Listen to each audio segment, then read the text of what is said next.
ensure that you could hear my friends. Hello, everybody, and welcome to the newest indoor adventure in the Four Keeps Exodus Part 9, the finale of our current arc.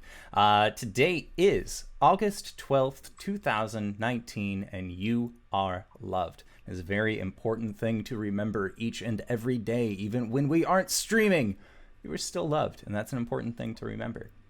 Other important things to remember, we do this show Monday, Tuesday, Thursdays at 5:30 p.m. Pacific Standard Time, and we also try and do a Saturday stream. Last Saturday, I ended up building a Gundam model because it was fun, and I had it laying around, and the friend I had who gave it to me ended up watching the stream and really liked it. So, if you guys want to see more build streams like that, let me know. It was my first time doing it, but I had fun, so that was an important thing for me.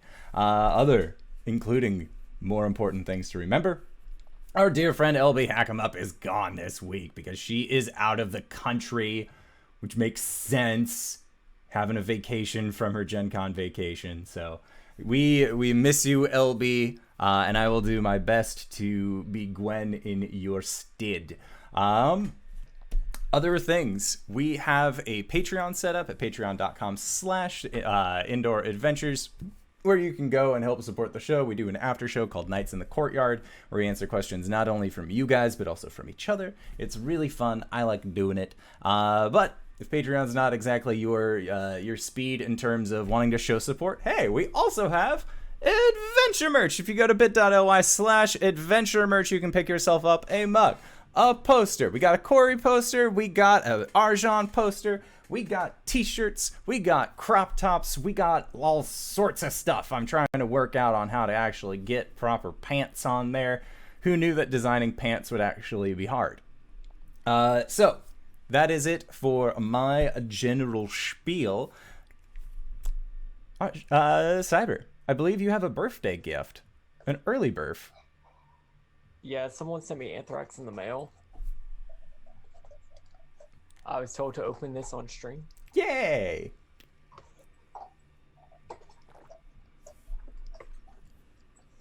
This way we get your death recorded to prove that it was none of us, because we all have an alibi. You've never seen the sender and me in the same room now, have you?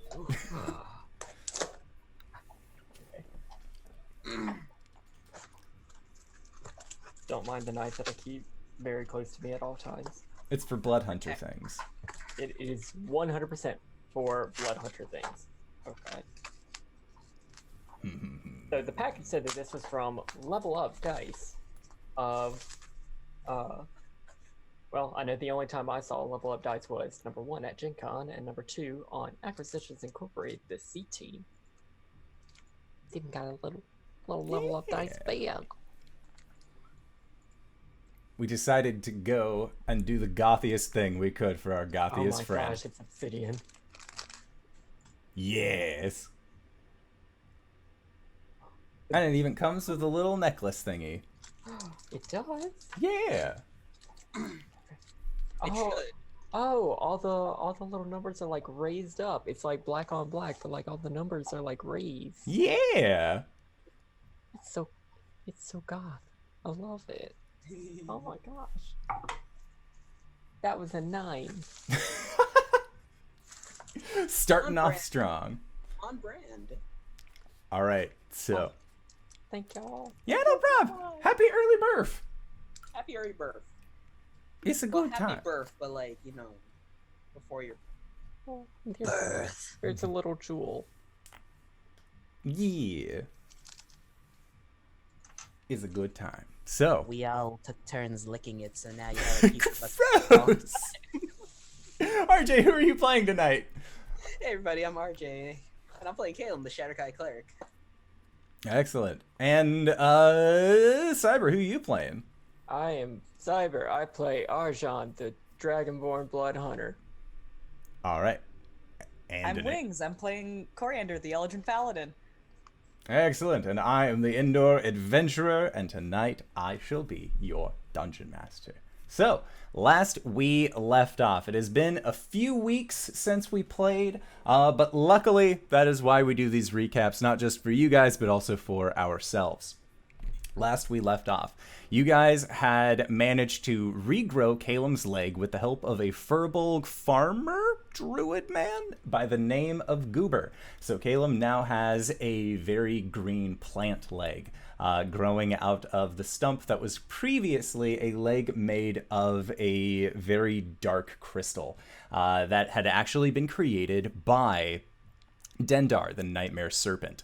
Now, Arjhan and Caelum had gone deeper into the forest to recover all of Arjhan's goods after he had turned into Tarlayan after yet another untimely death. And in the process of doing so, met a spirit by the name of Lady Ashwood, who not only returned to Arjhan all of his things and promised you all safe passage out of the woods, but also let you in on what had happened in the woods, as there had been a man with raven black hair in a medicine cart that had come through and seemed to be communing in some way, shape, or form with this seed of chaos. Then, after you all had reconvened and met back up, you decided that it was time to head out. You made plans to then go and visit Gwen's Goliath family, and as you were leaving, Caelum decided that he was going to do one last nice thing for Crad, the Darkling Elder that ran Ravenblight's revelries inside of the Hollow Lock ruins, and you put sunshine in a bottle for him. Which is an incredible thing to do for creatures who literally age and die in the presence of natural sunlight. As you all met up once again, you decided that you were going to head out from town. And in the process, you also found out that Tarlayan Yodaris, Arjhan's ancient black dragonborn patron, was no longer residing in the chambers of Arjhan's heart. And we are going to pick up with Arjhan looking down and realizing that this deep magenta glow has overtaken the greenish color on his chest scars. Fuck.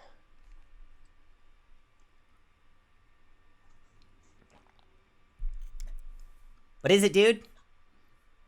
And Gwen's just at the reins, kind of leading you guys out.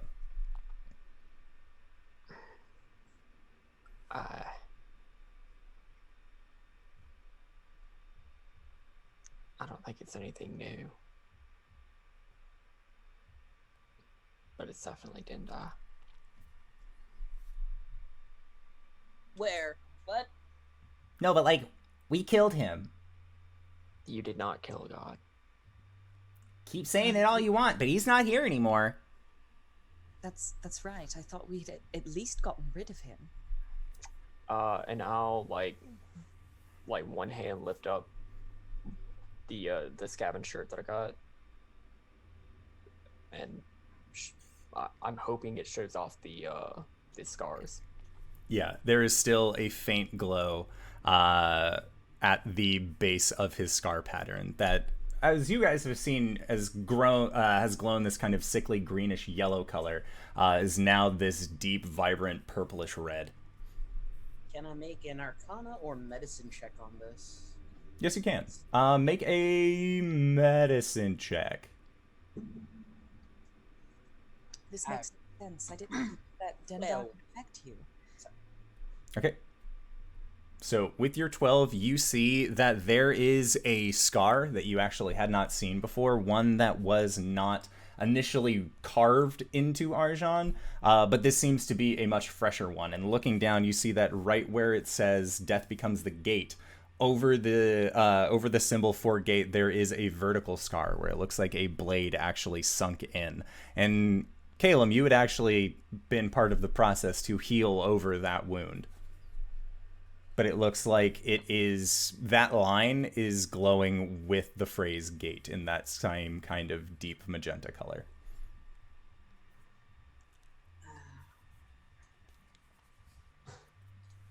Might have to look into this a bit more, but how are you feeling? Like I died.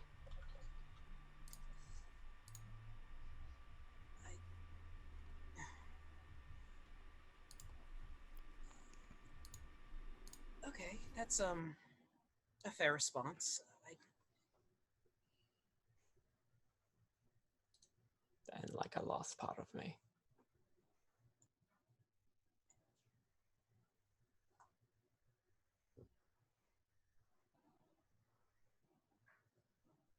We will figure this out, Arjhan. I know we will. I hope we will. Have I divine sensed him since this started happening? Yes, you have. He still feels fiendish. It's been a few weeks. I'd be surprised if I hadn't. Yeah. And as your guys' cart continues to roll forward, and you are kind of figuring out how best to approach this current situation, it is roughly midday. At this point, you are still deep within the woods. You have been given protection twice over, one from your Dullahan friend, as well as, again, from the Lady of the Ashwood, promising that nothing would assail you or come to your harm while you passed through these woods. And as you continue on your cart ride, Old Bess leading the way, the forest around you seems to begin getting very thick with fog. It seems like it is rolling in at a very quick pace. And as it does, you feel like the entire world around you just sort of gets absorbed by this very heavy fog and mist until you can only really see the road in front of you. And it's coming on very quick now, and it feels very cold, and the moisture is very heavy as well. Shit, turn back. I can't go to Barovia. Not again. I was going to ask if this is a natural phenomenon that occurs here, or is this some undead spoopy shit? Arjhan, you do not believe that there is any kind of supernatural fog that is consistent in these woods. If there is, it's usually some kind of weird, spooky, undead shit, but seeing as how you guys had just been promised that you would be unassailed, it seems very unlikely that it would be that.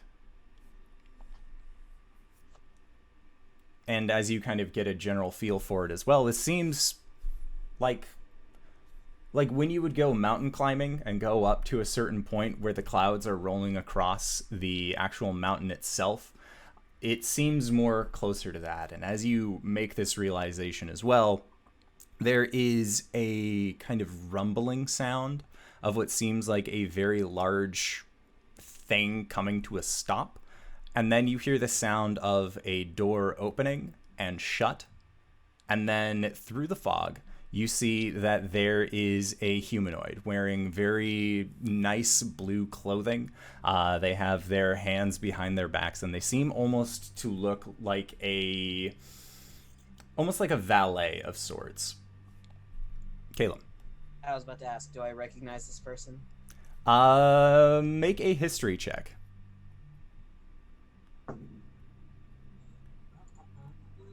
History is an 8.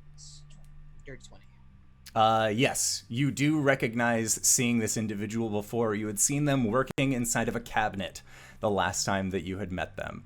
It was while you were working for Things That Make You Say Wow, and you had been in the Cloud Giant's Keep. Oh, damn. Oh. Ho there, traveler. I'm Coriander, the lower Caelum of the Fallen Leaves. They look you up and down.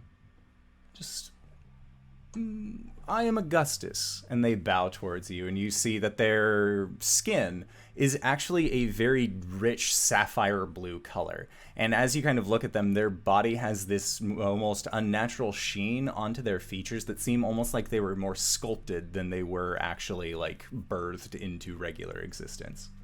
Their hair is kind of coiffed back, and you can see that it is just growing small gems in a hair-like pattern. I am here to look for Lady Gwen, Stompfoot. And Gwen just, speaking, what's up? And he Augustus reaches around from his back and pulls out a letter that looks like it has, it's made on very fine stationery. It seems like there is a wax seal over it that is the same lightish blue color as the robes that Augustus wears. And as he walks over, he says, "My lord is calling in his debt, it would seem." Well, yeah, but he said that he would send a letter first, so that way I'm not inconveniencing my friends or anything. And he says, "Yes, that would be this, your lady." And she opens it up. Dude, this isn't a fucking letter. This says it's a summons. Yes, he would like to let you know that you are needed most immediately. It would seem that you are part of a last-minute choice for a corsage that my lord plans on wearing to tonight's gala. So I'm going to need you to come with me. She just, Cori? Caelum just looks up at the two of you guys. Put 2 hands on her shoulders. Don't eat anything weird. And I guess no is a viable answer. And for the love of God, don't make any more deals. Arjhan? These guys are being really unhelpful, man.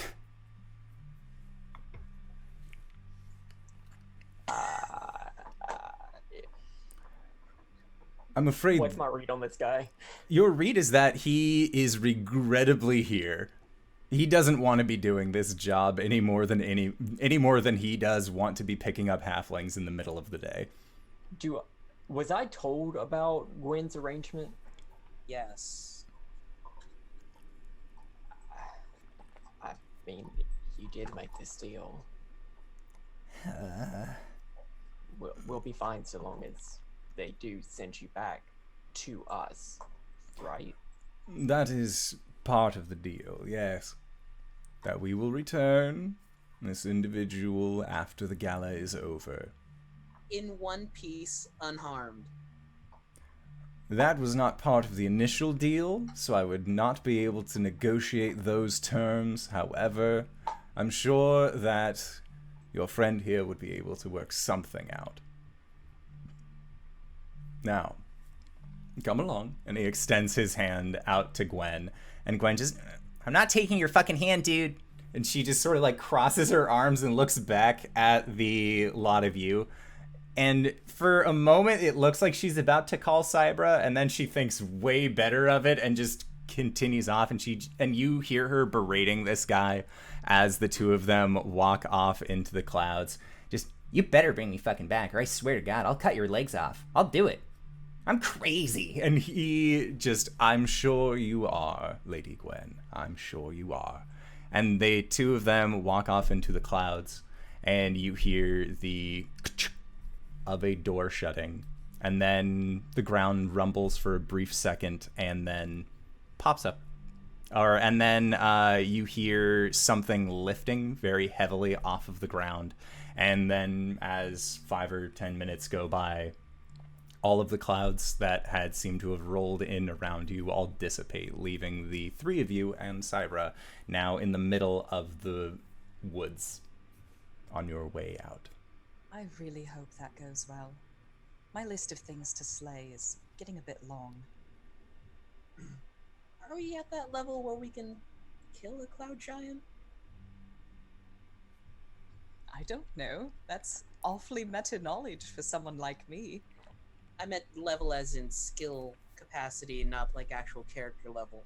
Arjhan, are you okay? No. Stop this.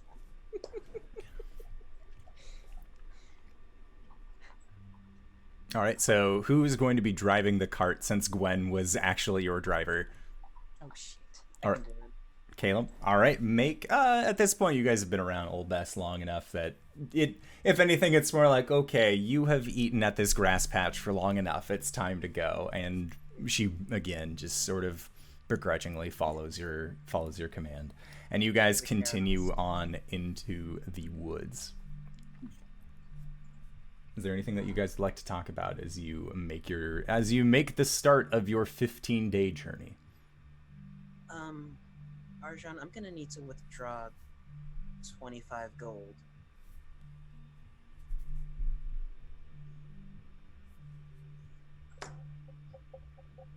Go ahead. Thanks. Yeah, I need a calculator. I can't do simple subtraction. But with D&D Beyond. It's in my note section. It's not going to help me. Oh, shoot. Sorry. Okay. And Cori, what spells had you prepped for the day? Oh, dang. Why do you ask? Because I know that yesterday you had been wanting to use your summon steed to return a letter from your dad, but you said that you had not prepped it and that you would the following day. Since that was 2 weeks ago, I figured that I would ask to see if that was still the case. Maybe I ought to prep my spells for the day. Yeah, I'm gonna go ahead and take Summon Steed for today. Let's drop Thunder Smite. I've not been using it. So yes, I will do my summon steed and send some letter type stuff to my dad. Have I gotten any response from not Tarlan, not Arjhan, Rask? You have not yet. I have not.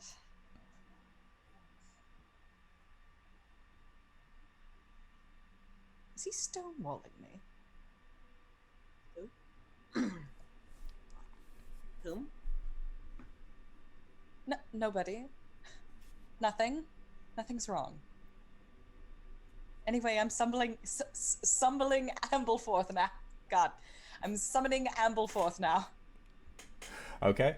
And when you summon Ambleforth forward from the Feywild where he was, you see that the messenger bag to his side has once again been stuffed with all sorts of goodies.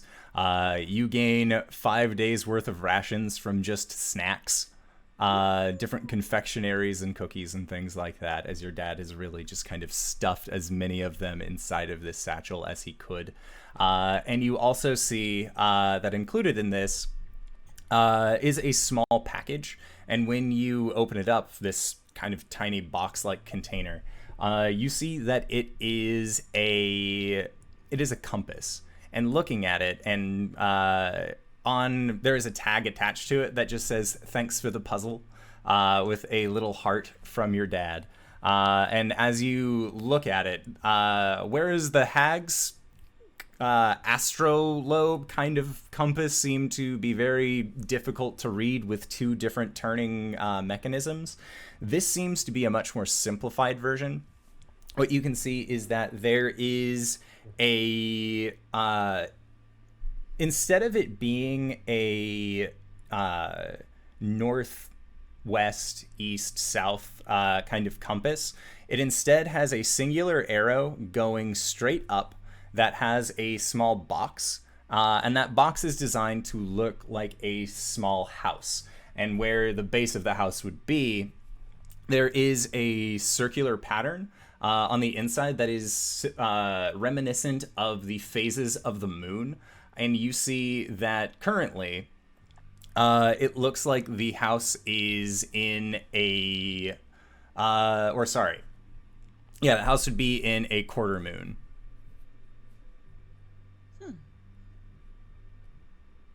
Caelum, look at this.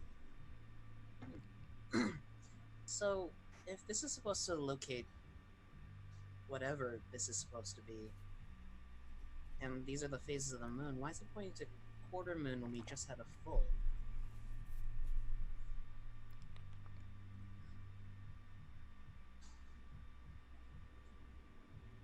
I don't know. Did Arjhan? did your dad send instructions, or Would I know anything about this?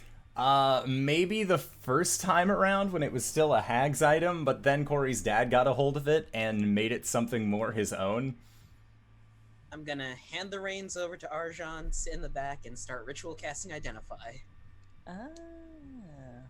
Hey, is it possible to, like, move the little dial? Or does it resist It seems like it resists it, but not by some sort of mechanical means. It's almost like a magnetism, where like as you push it, it does move a little bit, but then just wants to be in a certain spot. Curious. Can I move the house? Like, click it into another place? It does not seem to move as well. Cool. Identify. Okay. So I will send you the rulings on this later. But basically, what this is that it is a compass to the Manor of Moon's Tier.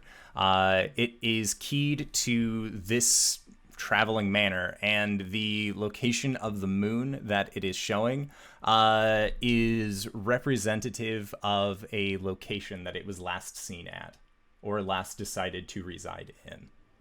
It seems like they're, from kind of your identify spell as well as the inlaid magics on it, it seems like there are different locations that this house seems to frequent, and each one of those locations is correlative to a phase that the moon is in.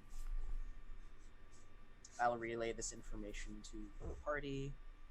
So, this compass will basically give us its last known location, so if we ever feel like camping out for a month. Does it tell you where it was during... Like, where was it? Where was it last? Well, it just gives me a direction. I don't have a specific. All right. Well, if we somehow find a location that it was and would possibly return to, then perhaps one of these days the stars will align, as it were, and we'll find ourselves there. You know who might have also known? As we're driving along. Granny Knuckle Knees, but we're not going there. No, we are not. No, we're not.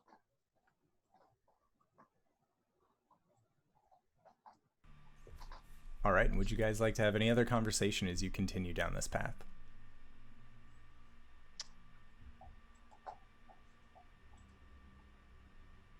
All right. Nothing in particular. Out of character, what is our direction? Where are we going at the moment? Just to refresh. You guys were here. Yes. And you are going northwest, I believe, is where Gwen's tribe of Goliaths is. Uh-huh. And then Sertelier is to the north from there. All right. So we're going to visit Gwen's tribe and then go to Sertelier. Yes. Sertelier. And then after that... You can go to Who the knows? Titan Cage. And then your raven necklace that you had obtained Yes. is pointing more towards Greenreach area. And then you had also been planning on going all the way to the great northwest up here to the Rookery of Bone. Rookery of Bones. I think we should stop at either Greenreach or Sertelier. Stock up on heavy weather supplies if we're going to go that far north. All right. Well, we do have some winter clothes, but it would not be a bad idea to get some heavier stuff to put on top of that. Probably something waterproof.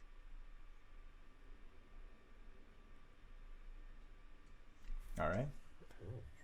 So as you guys finish up these conversations and, again, kind of just make idle chatter throughout the day, it eventually turns into nightfall. You are still in these woods. What is the watch order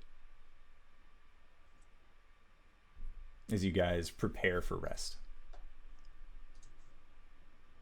I'm going to take a long rest, so maybe I'll go either last or first. Okay. Yeah. I'll be taking a long rest as well, so... I'll be sleeping, sorry. Okay. I'll be taking a long rest, so I'll take the first watch. Okay. And so Caelum has just begun to lay down. Cori, you are beginning to stand vigilant. And Arjhan, you are feeling so tired. You died yesterday. It was a rough time. Your patron's gone. And as you lay down and finally hit that comfy spot, you get a message that is actually sent to you through your brain place. And it says, "Can you tell them not to kill me immediately this time around? It would be incredibly inconvenient and raise more questions than either of us would like to answer, I'm sure." Can I respond to this? Yes. What do you mean?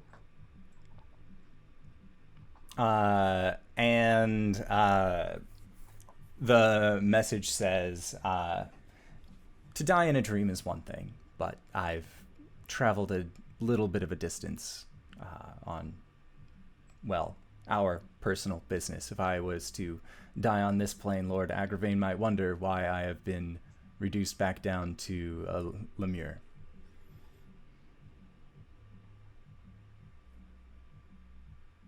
Am I at a point where, like, am I asleep getting this message, or am I still... This was you had just gotten comfy. Hey guys, I might have company coming. Like, Blood Hunter Company? No. Infernal Company. Don't kill them immediately. Preferably at all. Okay. Got it. And as the two of you kind of agree, there is a rustling in the bushes, and you see Cybra's ears kind of tilt back a little bit. Her hackles, the hackles on the back of her neck end up standing up, and she just begins to do a very low growl.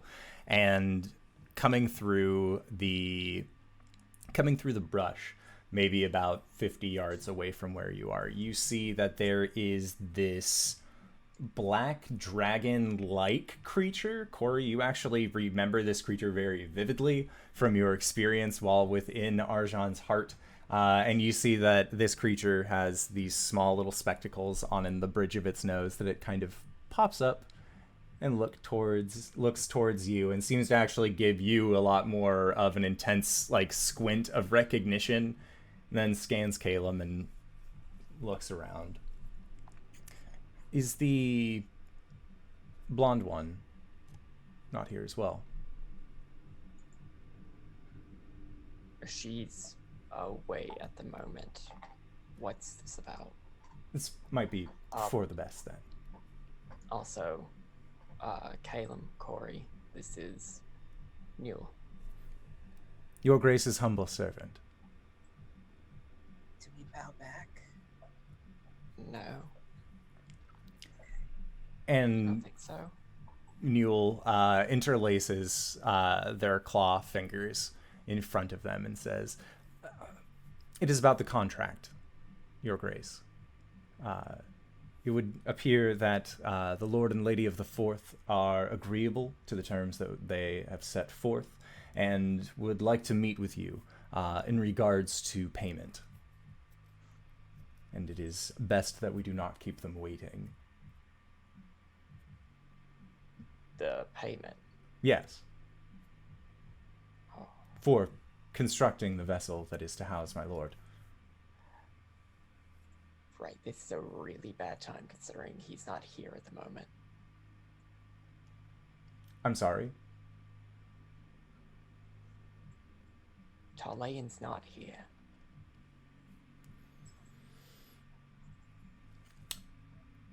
Where has my lord gone to? You know, I had asked you for help in this matter already.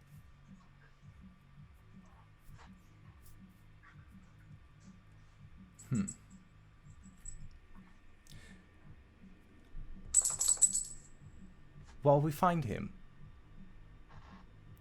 do believe it would be best if we still went to this meeting, as I don't believe that as far as they are aware, the contract necessarily involves him to be here to start. This is a meeting we were already not supposed to be having.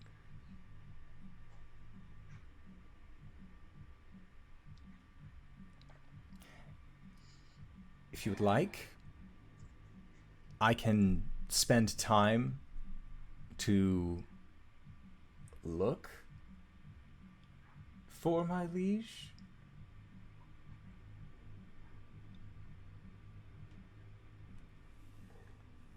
Don't worry about it. As you say, Your Grace.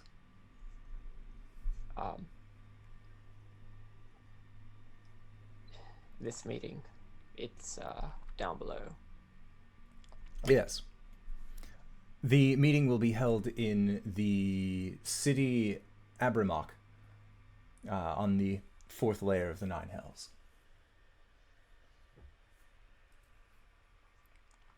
You will be meeting with the current family heads of the Stone Mantle branch of the family belonging to the Archdevil Belial.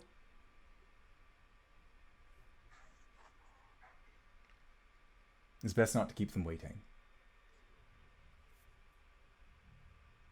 We're in the middle of traveling at the moment. Is there a way that we can make sure this detour is worth our while? Oh, I'm sure it would be, Your Grace. Now, as far as your cart and horse and your... What is that? It's a wolf. My name's Caelum. Not you. And wolf. Oh. I did bring a means of protecting them should any ne'er-do-wells attempt to rifle through your cart.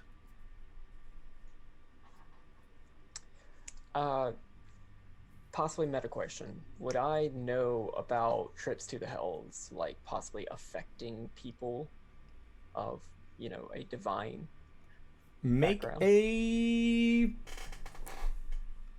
Make an Arcana check. Blood Hunter bullshit? I'll give you Blood Hunter bullshit. This is Fane's. Natural 20. Okay, yeah, you would definitely know that your good aligned friends, as well as anybody who is considered to be good aligned, if they spend more than a day within the Hells, they would have to then make a check to determine whether or not they steadily begin becoming corrupted by just being there. This will take less than a day, right? I should hope so, Your Grace. Can we guarantee that? I would not be the one to be able to guarantee this, as I do not know what the Stone Mantle family wishes in terms for the exchange of the construct.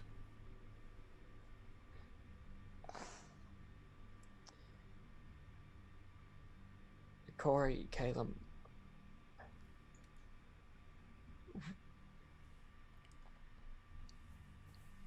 would you want to go with me to the Hells?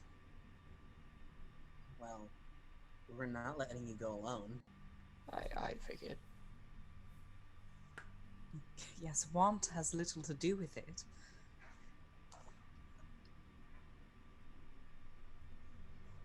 Okay, regardless of whether or not our stuff is done, can you get them back out of the Hells before a day has passed? I will do my best, Your Liege. Alright. Then let's go. And at that, you see Newell rifle through their satchel, and you see them pull out a mechanical-looking bird, but it seems like the metal that is used is this very deep green, almost blackish color that you see Mule goes over in front of old Bess and pops the bird once on top of the head, and you see its eyes kind of glow this very bright green. And then it goes over to Cybra, does the same thing, and then sets onto the back of the cart, and it says, "Test offensive."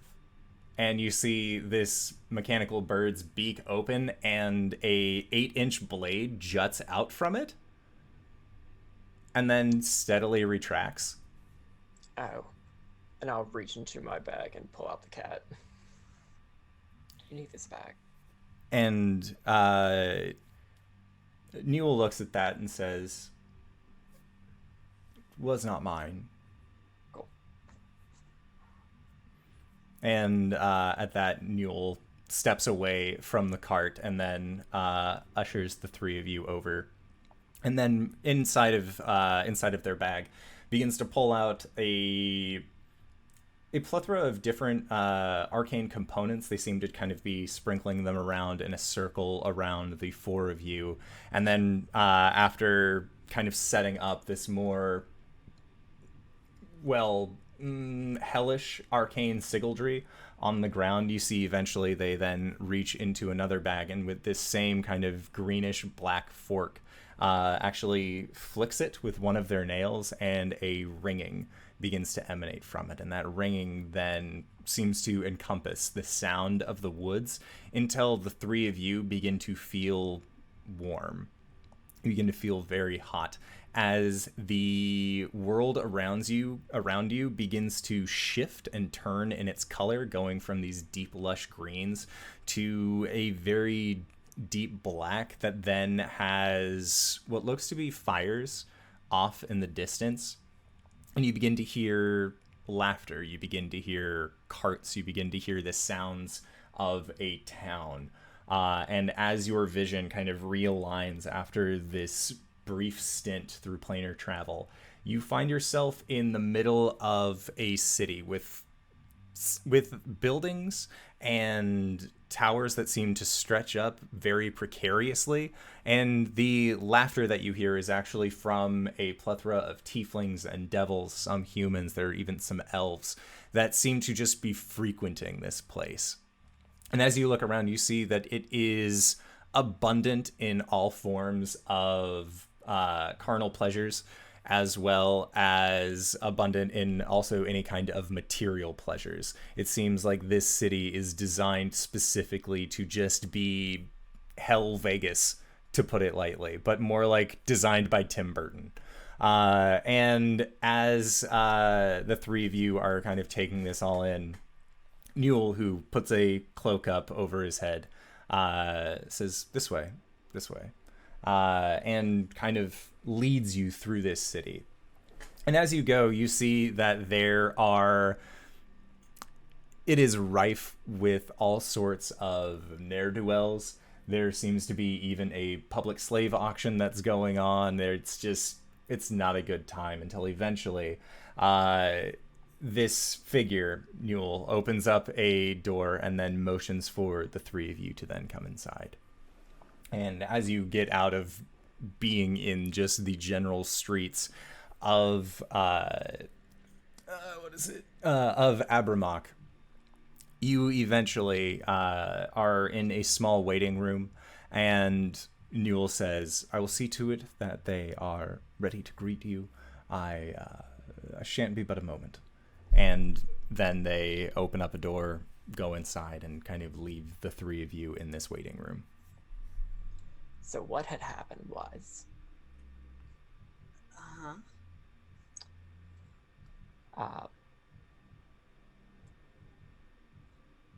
that's Newell. Apparently you have met him before. Oh, I recall. Have you? Have we? Well, I have. I killed them. At some point. You iced him in your heart or body. I think we were somewhere in your lower. We were in his heart. Yeah. Yes. No, All I know is that I saw a fiend, and it wasn't Arjhan. So I did what I thought was the right thing to do.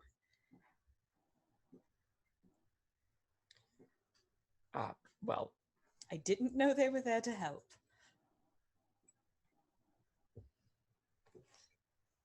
I mean, I'm pretty sure we've all gone in guns blazing. I mean, crossbows blazing. They were a servant of Tarlayans, and they very much still want to be a servant of Tarlayans. It's just apparently Tiamat found another consort while Tarlayans been with me.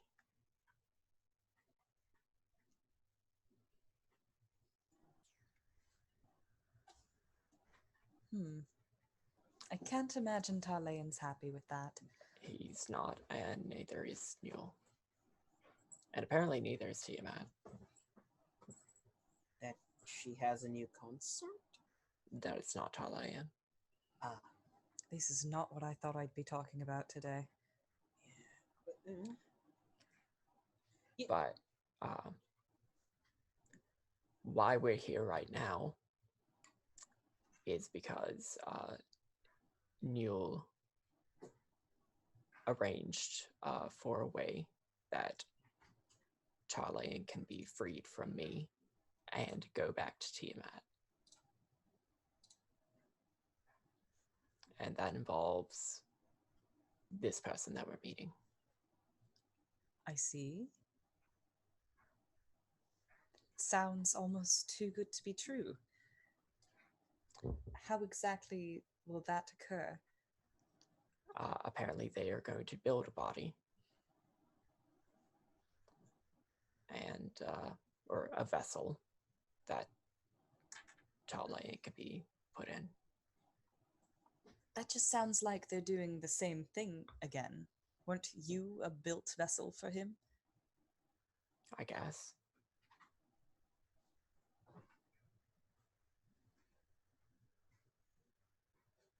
I don't think this one is A as person? integral. I don't think it's a person. Okay. He said it was the same thing as this, and I pull out Frankie. so some sort of construct. Yeah. The logistics behind that is like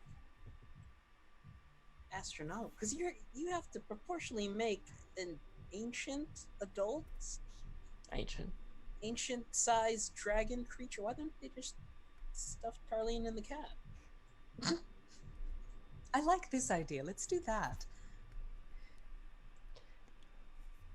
Well, I think Tarlayan did have some say in what was going on. Well, he's been awful quiet now lately, hasn't he? Yeah. I think that he'll be happy with what he gets.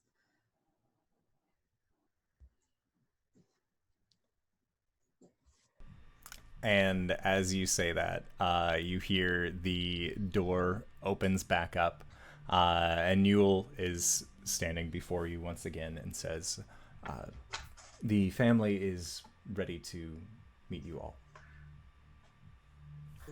This way. Excuse me, Newell.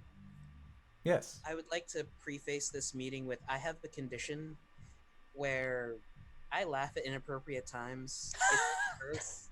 So if something were to happen that doesn't seem appropriate, I'm sure you'll fit right in. great. And with that, this way. He motions for the door to open again. And as you guys enter inside, you see that it is a 40-foot long room that's about 25 feet wide, with a long table that stretches along the inside. And you can see that there at the other end of this table, standing, is a red-skinned tiefling. hair kind of slicked back with a low ponytail, dressed, and you can see that there's a streak of white that's through his hair as well. He has his hands kind of to his back, and he just seems to be casually speaking with another red-skinned tiefling.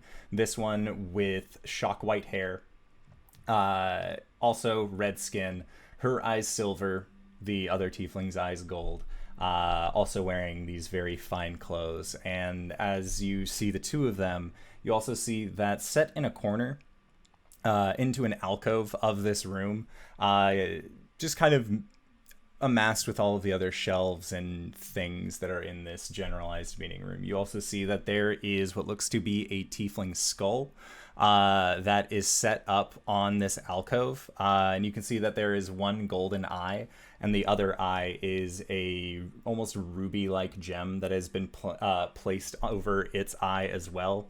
And you spot that there are 6 crystalline teeth that are on this skull, and it just sort of seems to rest on a shelf.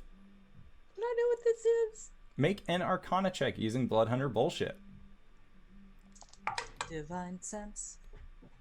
I already know what this is as a player. Same 8. And I don't think Arjhan knows. he does not. And Cori, you said that you did Divine Sense. Yeah. Doesn't actually seem to give off any kind of Fey Fiend or Undead. Nothing off of the skull, but everything else is fiend, fiend, fiend, fiend, fiend. Oh, for fucking sure. And the two of these tieflings end up seeing the 3 of you enter with Newell, and one of them ends up coming up to you, the male figure that has the short hair and the golden eyes. And he says, which one of you is Arjhan? Arjhan, it is so nice to meet you, Skaldir. And he puts his hand out to offer it to you as a shake. Nice to see you, Skaldir. Ah, nice to finally be acquainted. This is my sister, Carcera. She is going to be overseeing a lot of the actual documentation that's going to be going on to preside this meeting. We're very, very, very interested in contracts here in Phlegethos. Now, as we were saying, or as was outlined in your contract and our invite through, of course, your lovely friend here, excellent for conversation, really, Newell, we have decided to take on this job, this contract that you've done. Father seems to think that it would be, well, an incredible journey, to say the least, to attempt to build this kind of silver. What are we building him again? And the sister looks through.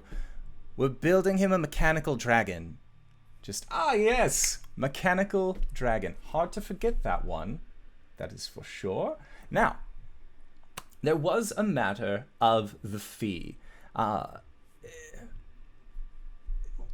You are aware of the going price of green steel, correct? It was outlined in the contract that we would build this out of green steel. I don't remember that being in the contract. Signed a contract and you didn't let me read it? And Newell leans over and says, I suggested that I could let you review the contract, but he assured me it was fine.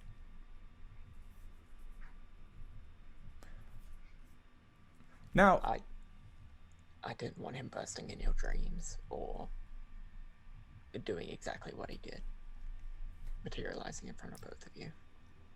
Okay, that's fair. Cori throws a glance at Newell for getting close to Caelum.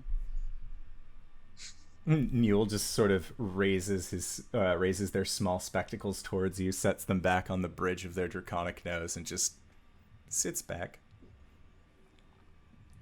Now, again, if you aren't familiar with green steel or its current going price, that's all water. That's all, well, lava under the bridge, if we're going to be honest here.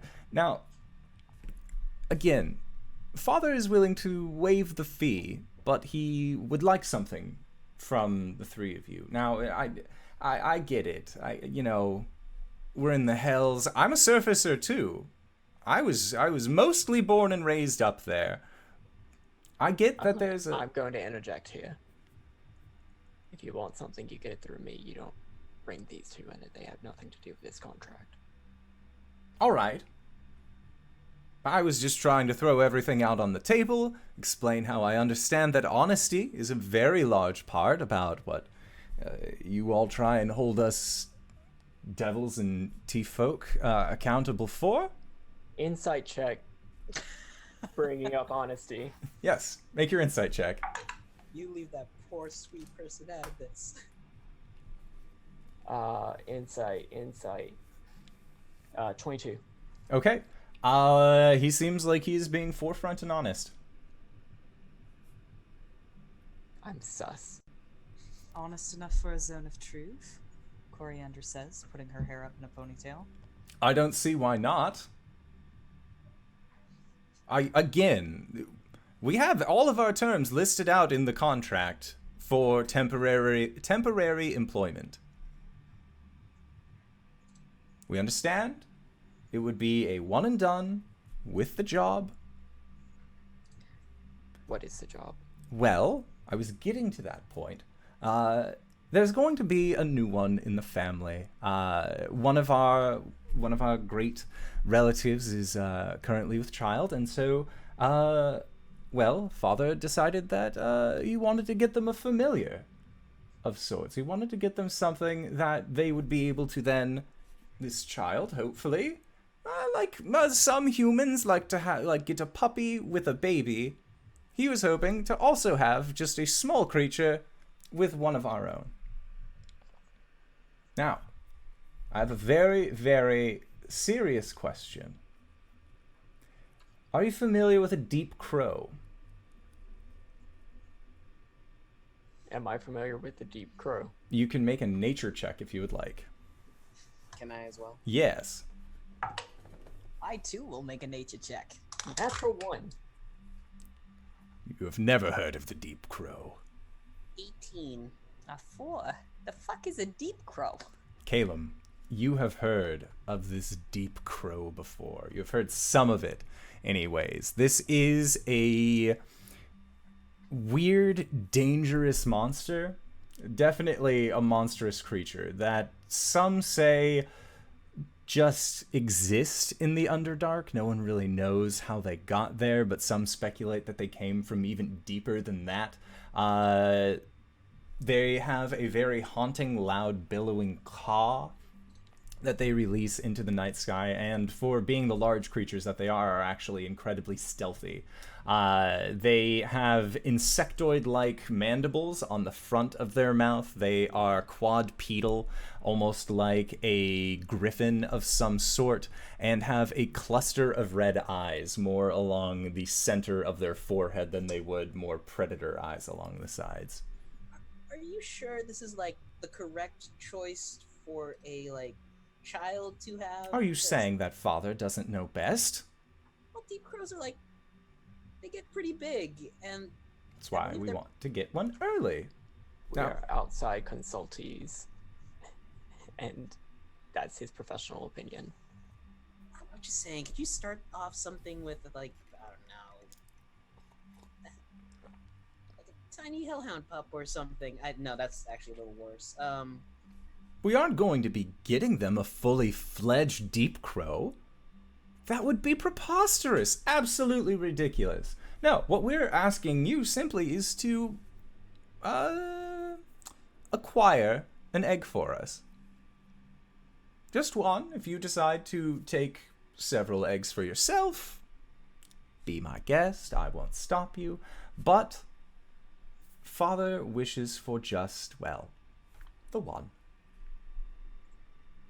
In exchange for this one egg, your entire debt to this family for the construction of this dragon would be cleared.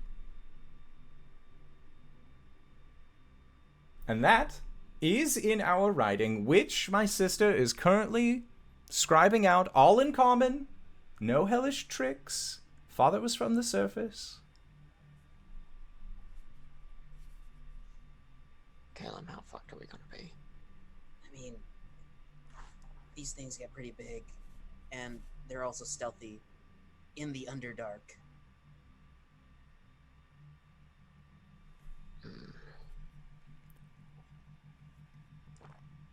What's the alternative? Oh, the alternative is that you pay the full amount, either in gold, platinum, or soul value. And what exactly is the value of a green steel adult ancient dragon construct? What is the and what is the monetary value of a soul? Well, soul trade has its own specific, it has its own transfer rate. What you're looking at is usually around, well, 666 gold pieces per singular soul, but if it ends up being a very rare, limited edition soul, such as, let's say that you had the soul of the ancient wizard Elminster. Coriander's going to slowly raise a hand and just put it over his face. I've realized that I don't want to know the answer to this question. As you go to put your hand on his face, he just backs up and says, "Don't you touch me! We have been through this with your friend here. I am not to interact in any kind of contractual basis with you. Only him." Do you deal in Electrum?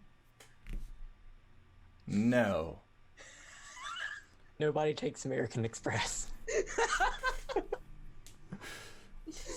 Only Mammon deals in Electrum. Oh. His forgotten Gross. kingdoms. Scaldier spits on the ground as he kind of finishes saying it. The Some things going that are too price. evil for devils. The going price of said construct would be roughly 500,000 gold pieces.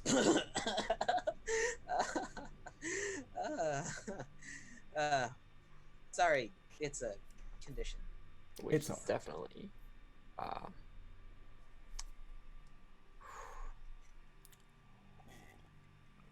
So Arjhan, who wants to fuck up some corvids? Hey! That's the spirit. Now, while you are traveling here, we are going to be giving you vouchers, which will make you immune to the fires of Phlegethos. They're rather abundant. They don't usually like outsiders. You'll also have a personal right of safety, so should any of the devils or current residents of Phlegethos attempt to try and disarm you, whether weapons or cause you bodily harm, it will be as though they have suffered a personal blow to the royal family, the royal ruling family.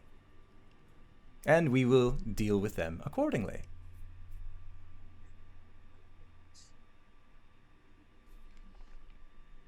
Does this sound agreeable? One egg. One singular egg from this very large, scary bird, but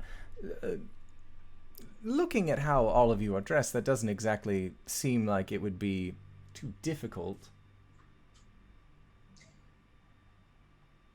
and this construct that you're building, this ancient metallic dragon or ancient metal dragon, it's to be worthy of pleasing to you, Matt.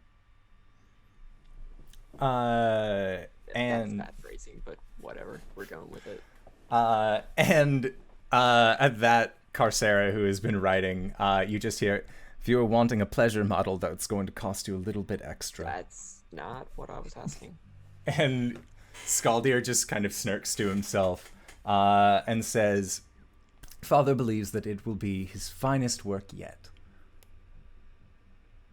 And, should this form not fit, well, there's the stone mantle guarantee. Which is, if it doesn't suit your needs, we'll make it better. bigger, stronger than it was before. Which, since you are going to be, well, going out and fetching this egg for us, hopefully, those upgrades would be included, so long as the creature continued its existence. So long as the creature continues its existence. Yes. You mean deep crow? Yes, the baby deep crow. It's a very sturdy, very hearty creature. For any kind of young wizard, there are definitely some resistances that it is inherent to have, so it is actually a very durable creature for a young spellcaster just starting out. What sort of resistances? Well, should you try and cast a spell on it of sorts that would possibly alter its way of thinking, or try and bind it to the ground, anything that would really try and provide an effect on it of some sort, it would have advantages against. It seems, from what we've been able to gather, that it stabs and bleeds just the same as any other creature. It's just very, very difficult to actually track down once it flies away. But we have tracked it down to a cave, so we know where it is. Thus, willing to pay for your fee.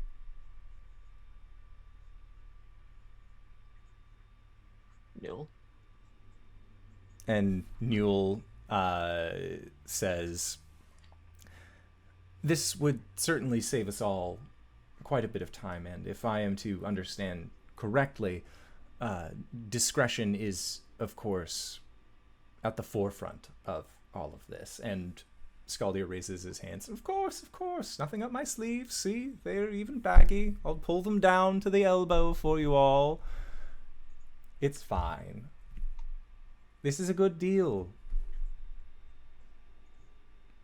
Father's offering this because he cares.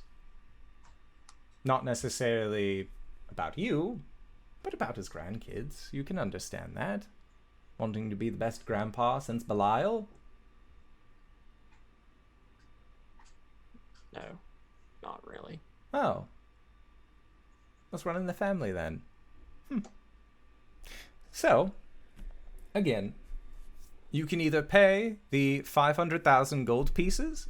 We do accept increments, of course, if that is the path that you would wish to take, or you just need to recover an egg for us. Now, whether or not you kill the parent, entirely up to you. But, as long as you deliver the egg, everything would be fine. Contract ended, full stop, nothing extra.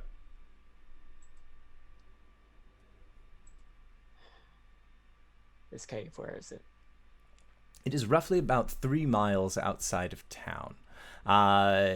We have noticed that it is up in one of the crags, so there will be a little bit of climbing involved. We can provide you climbers' kits, if that helps. However, it seems to have just taken a liking to a place where fire's not going to try and burn it every chance that it gets. And as far as the cave system, well, that part we did not map out. So it's here in the hells. Yes. These things are commonly found in the Underdark. Are they? I've never been. This is a genuine question. However, all we know is that sometimes things from the hells ends up going up topside, and then they think, oh, it is natural to this plane of existence, when really, it came from here. Humans are gullible. It's a fact.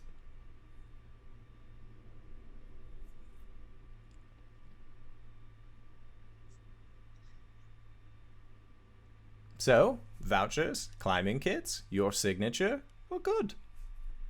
Then you just need to bring the egg back here, give it to us, and then we're good. Caelum, Cori. you already know my answer. Arjhan, if Really there's don't. anything I'm very good at, it's killing things. If this is going to help you, then I'm all in. That. Do they have a quill, or am I providing my own ink? You are provided your own quill and ink to further sign this contract. And at that point, Carcera actually stands up, walks over, sets this contract down in front of you, and like Scaldier was saying, it has been written entirely in common. There are no double clauses or any kind of addendums that seem to have been added in a kind of second language. And here in the Hells, they do take their contracts very seriously. And it's only Arjhan who's supposed to sign it. Yes, there's only one line for a name. Okay. So he goes ahead and signs it. Okay. And as you sign it, then you watch as the ink in the lettering seems to settle, and then there's a slight burning smell as you look down, and it seems like the name has actually been singed onto the paper where the ink was left. And as you finish signing on these pages, Carcera then takes them. She takes a large sack, and she's wearing a satchel at her side, and just sort of stuffs them in. And then from the same satchel, pulls up 3 long strips of what looks to be a very pliable metal that is inscribed in Infernal, that as Arjhan, you can read Infernal, correct? That as you read through, it is just as they outlined, that this is a writ of passage for the 3 of you while traveling through the layer of the 9 hells known as Phlegethos. And should any injury befall on the holder of this travel voucher, it would act as an injury to the current ruling house of Phlegethos. So I guess we'll just be on our way. And at that, Scaldier will kind of go around. Climbing kits? Anybody? Yes, we need those. Excellent. And at that, he ends up going around towards the back of where the table was, where Carcera had been sitting, and he kind of bends down and begins rifling through something. And you just hear, "I knew they'd need climbing kits. Every time somebody goes up into the mountain, no, I'm fine without one. It'll be fine." And he just pulls out 3 separate climbing kits, then comes back over, hands one to each of the 3 of you. And as well lays out a map that looks to be a very well-made drawing of kind of a "you are here" with a star pointing to the city of Abramock.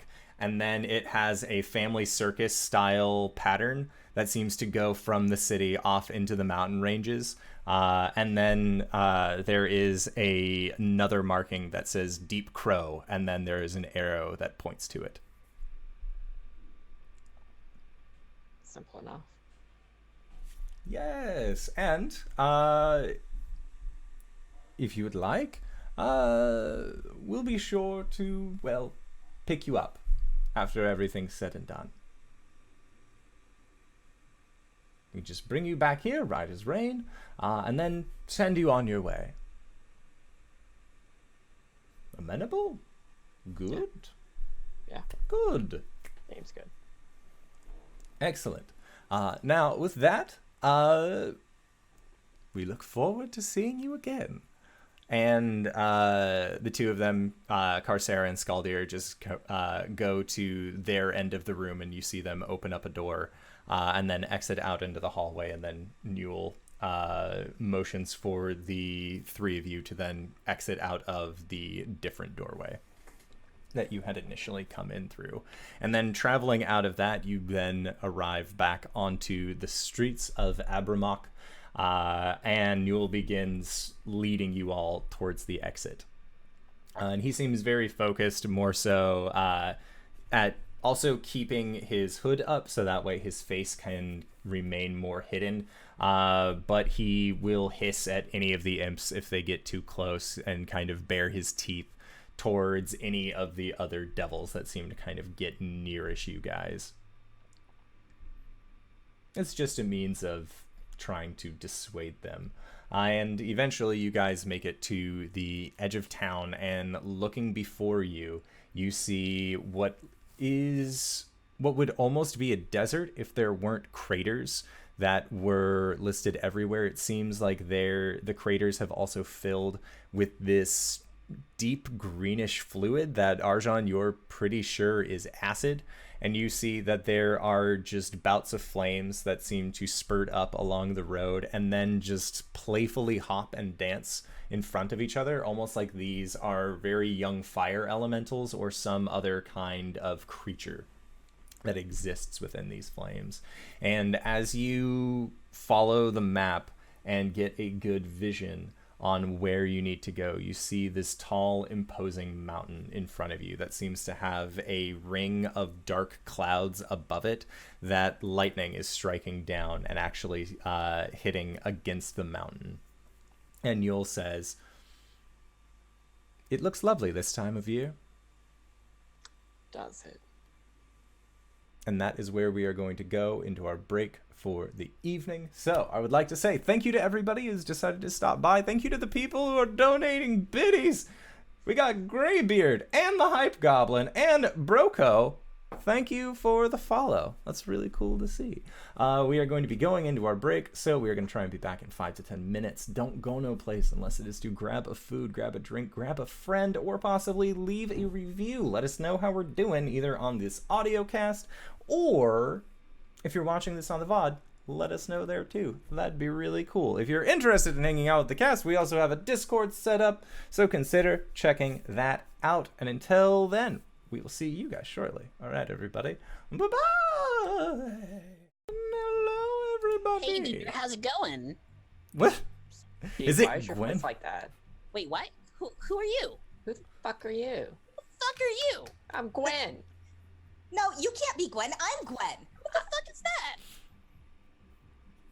The DM shakes his head. No doubles. No doubles. I wanna fucking go. Gwen wouldn't rip her shirt. No. She might. My name's Gwen, and I hate gnomes. I don't know. That one sounds like a pretty convincing Gwen. The Gwen that didn't rip their shirt, that's the imposter. Where the fuck is all my shit indoor? My name's Gwen, and I'm angry because all my stuff is gone. We love you, LB. All right, so. My name's Gwen, and I love my friends. Fucking burn. Got her.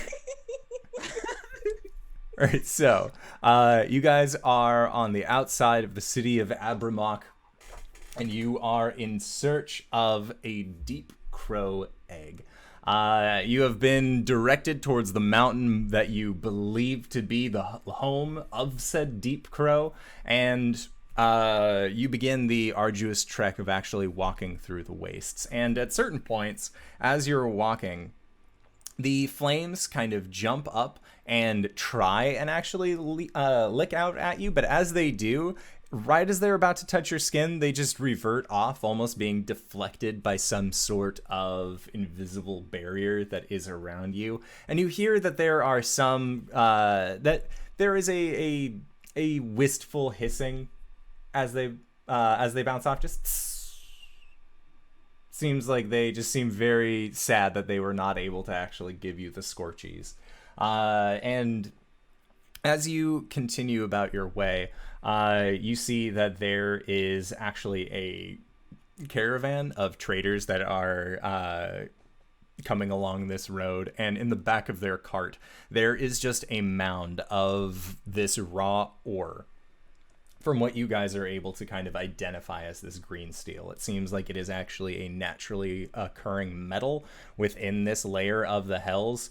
And as you are continuing your walk, you actually pass by one of the quarries. I was going to say rock garden, but that's a completely different thing. One of the quarries that are used for the harvesting of this material. And just kind of being around it and getting a understanding of what it is, you have seen variants of metals like this before on the material plane. it seems like it is. It seems like it is much more closely akin to something like adamantine, but it has a hellish origin to it. And that is maybe within your first hour and a half. And then eventually, you make your way to the base of this mountain. And as you do, Newell seems to be a little pervasive about it. As you get to it, he just, this is probably a poor time to mention this, Your Grace, but I am afraid of heights. Newell does have wings, right? Yes. So you won't be providing any support. I can prepare an escape, if necessary. If you make it back to me and are unable to fetch the Deep Crow egg, I can return everyone back to the material plane. But until that point, and you just see that he has they have a look of consternation when looking up at this incredibly imposing mountain. Okay, so if the plan goes sideways up there, we'll be pretty okay to jump if I'm there. I would be able to manage something along those lines, yes? Oh, I can as well, just in He case. can make sure that we don't die upon impact. Excellent. If you would like, I can watch over any of the things that you do not feel like carrying with you up this mountain. Consider me winter a clothes. base camp. Yeah, winter clothes. Yeah, that's a good idea. Okay. So yeah, you... Cyber. Yep. Cyber was left on the material plane. Yes, she was. Okay. Cori takes off her winter clothes and her bag full of rations and hands Newell a ukulele. Newell looks at it, just... Do you expect me to play this? Oh, be careful. The last time I did, I found out I was cursed. And he just... Where they look at it with disdain and then set it down gingerly on top of your things. Just... No, thank you. Don't like that. Don't like that. We will begin our ascent Okay. from Phlegethos, which is, the sequel to Descent into Avernus. Yeah! The prequel or sequel? Who's to say?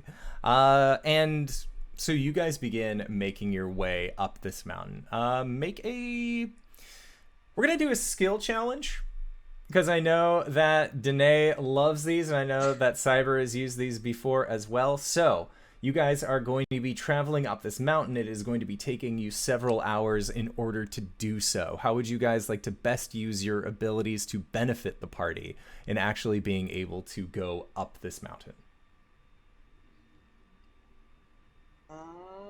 Perception check to see handholds, safe ground. Okay, make a perception check. I intimidate the mountain. Oh, Caelum. Oh my. 22. Okay. Yeah, so with your perception of 22, being able to spot handholds and other things like that really is not too difficult of a time. And as you are scaling up the side of one of these brief sheared faces, you manage to get up to the top, and as you are kind of staking down another piton to allow your party to then continue their climb up, as you look, you see that there is a very large dark form that seems to be circling in the clouds above you guys. I would like to add a stealth roll to this skill challenge. Okay, make a stealth check. 25. Okay, so describe to me how you end up helping out with your stealth check. Is this coming from like a blood hunter standpoint of like this is how monsters don't see us, or are you doing some other means? It was definitely more of a let's scale this in a way that no one would notice us, but also if Caelum points out the thing that was circling ahead, maybe it's like a way for me to recon, just like stealth up and check out what's going on. Okay. We're not like picked off the mountain. Yes, and you managed to do so. It seems like this creature, whatever it is floating above you, has not been able to pick up on where your location is yet as you continue up this mountain. So, Cori, what would you like to do? I'm gonna go with athletics to climb the mountain, and also to assist anyone else who needs help with climbing a mountain. Okay, make an athletics check. 15. Okay. So, that's still a success, but it was on the lower end of doing so. So as you are helping your party members up, there is a moment where Arjhan, as you are climbing up, the rope's kind of wrapped around your arms to help keep you anchored. Your foot actually scrapes against one of the rocks that you have been trying to climb up against. And even though you are successful in being able to scale over this this lip of the cliff face, there is a rock that actually tumbles down from where you were, and you see as it falls maybe 100 feet or so before, with a clattering noise, it hits the ground below. And at that, you see the creature above then soar up into the clouds, and then you no longer see it.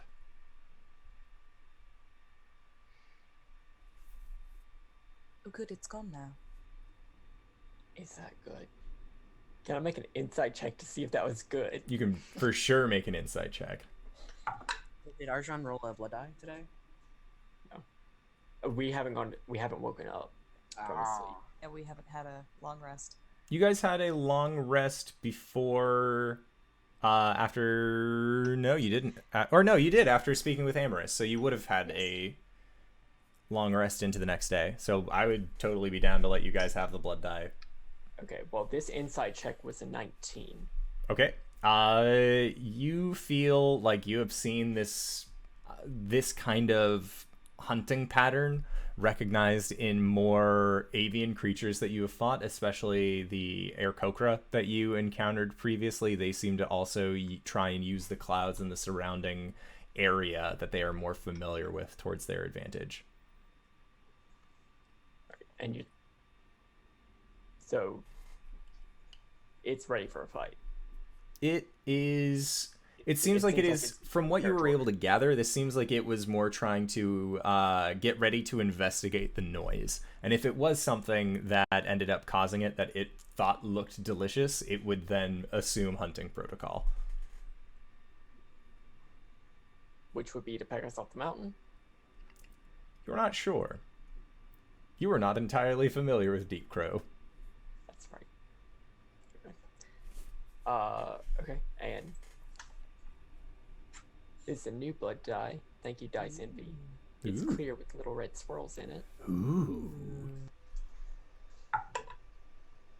That's a 19 on this brand new blood die. Ooh. Nice, Fancy. Excellent. Alrighty. So, yeah, with your athletics, you're able to get your two friends up onto the lip of the cliff that you were just climbing up. You guys have two more skill checks that you need to pass in order to get up here.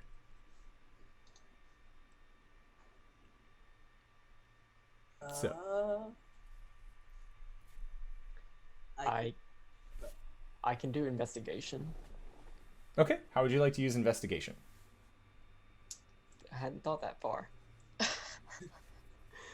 So in a similar way to like Caelum was perceiving where good handholds would be, maybe like me coming back behind and just like making sure they're like tucked in. Okay. Or maybe, like as we get higher up the mountain, investigating to see like where the birds have gone, if they're gonna kill us, or if there are any other like loose rocks or anything that I would hit. I would say that would be a survival check. But could it be an investigation check? Yeah, we could have you try and investigate the shit out of it.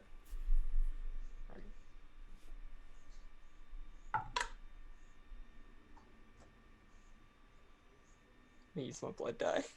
Okay. It's 22. Okay, yep. So with the blood die, you are able to successfully discern and Oh shit. Blood die is before I'd make a roll. good on you. What was it Sorry, that before? 8. Okay. So, yeah, there are moments where as you're climbing up, you feel like this will be a good handhold.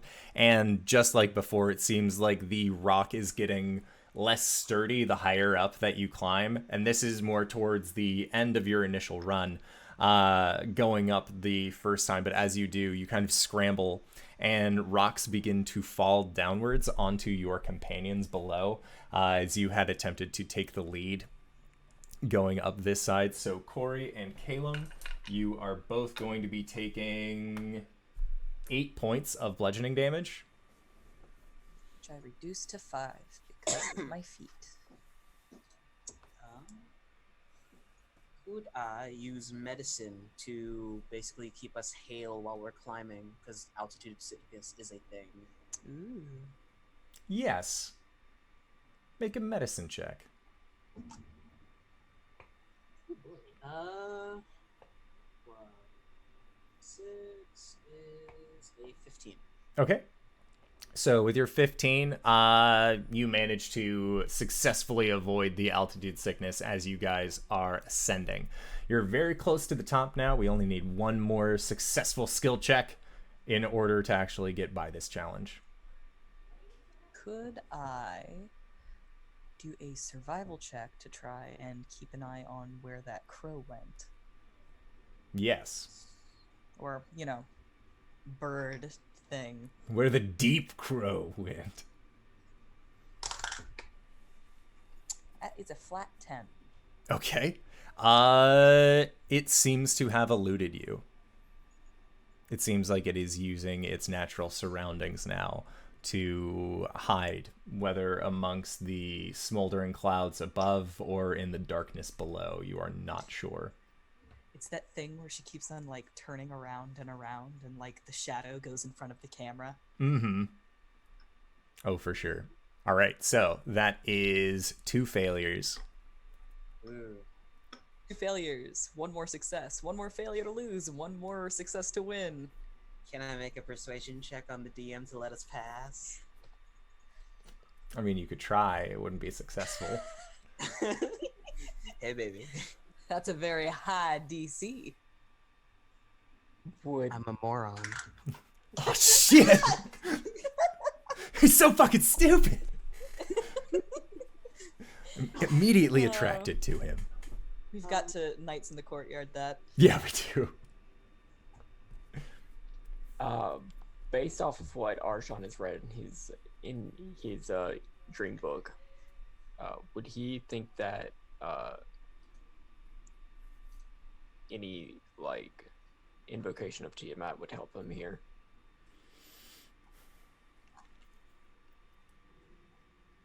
How do you feel like it would help? So this is Arjhan thinks that this is closer to her than the material plane.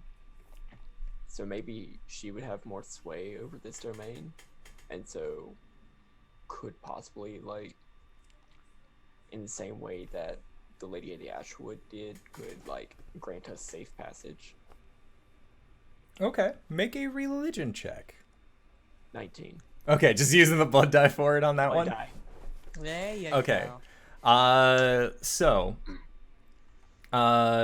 with the 19, you hear, as you kind of make this prayer, grasp the holy symbol of Tiamat that you have, you feel it warm, And then there is a voice that responds back that just says, okay, but we're going to talk about this later.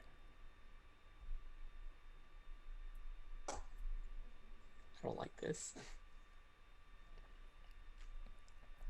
And with that, you feel like there is the three of you actually feel like there is this energy that seems to wash over you. Cori, you do not like the feeling of this energy at all. It is very much originates from the lower planes, but it seems to be a blessing of sorts. And so for the next 8 hours, the three of you will be able to add, you will basically be under the effects of a bless spell. You get to add a d4 to your attack rolls, to your saving throws, and ability checks. That stack if I cast Bless, or is that just supersedes? It would stack. And Caelum, you also feel this kind of fiendish energy wash over you. Arjhan, you feel the fiend energy wash over you, but for you it's more of like if the fiendish energy was a very rustic cabin in the woods that you grew up in. It almost feels like very homey to have. That is some narrative dissonance right there. Because I feel very scared.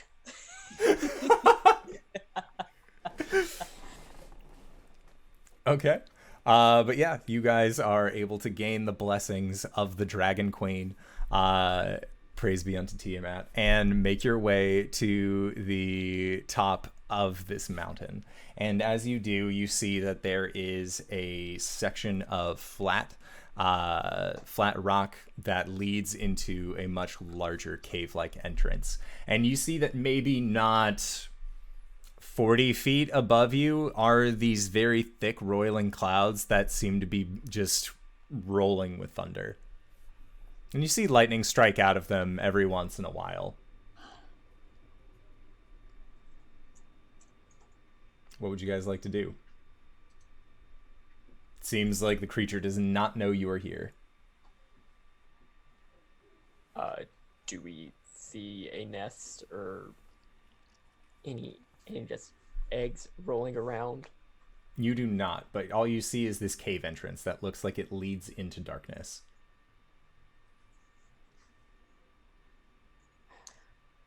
Are we to believe that it's in the cave? I think so. That's what they said. I think they did say that Yes. they tracked him down to this cave. Yes. Yeah. Okay. But if this turns out to be a trap, someone is getting smited. Coriander unsheathes her blade and leads the way. Snakehead. Crossbow. Lit. Okay. So as you guys make your way into this cave, as you enter in, you see that it extends maybe about 30, 40 feet. And then in the back, instead of being in a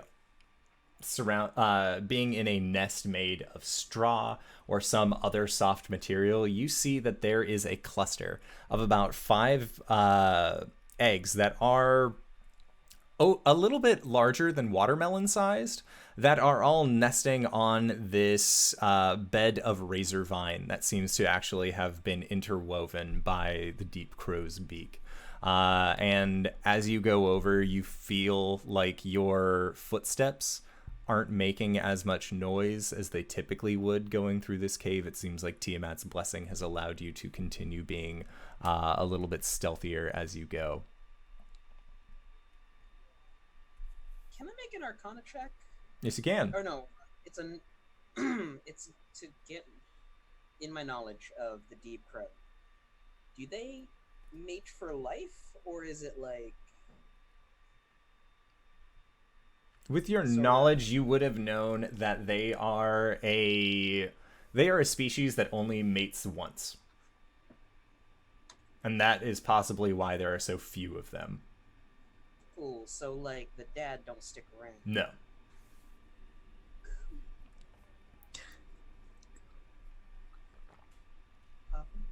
Sorry. Yep.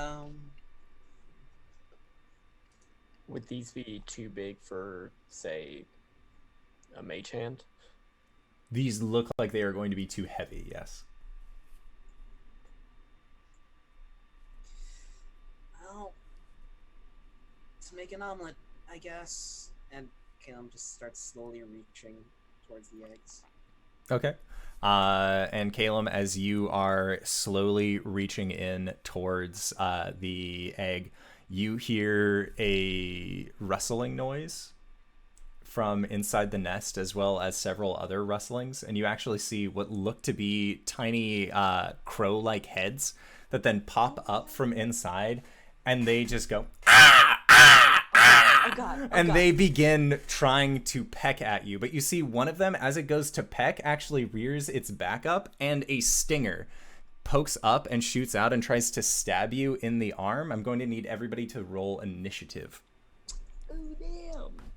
I'm gonna say this. Natural 20 on initiative. 7. The urge to protect Caelum. Someone has to mom arm him when Gwen's not here. Caelum, would you? Oh, right. God damn it! He got the Raven's blessing. He got a 0 for his initiative. It's his -1 dex. Big old deep crow egg. Balance is You're strong. supposed to be the Caelum die. Okay. Cori, what is your dex modifier? It's 1. Okay. Got it. What? Why? Something else got a 20.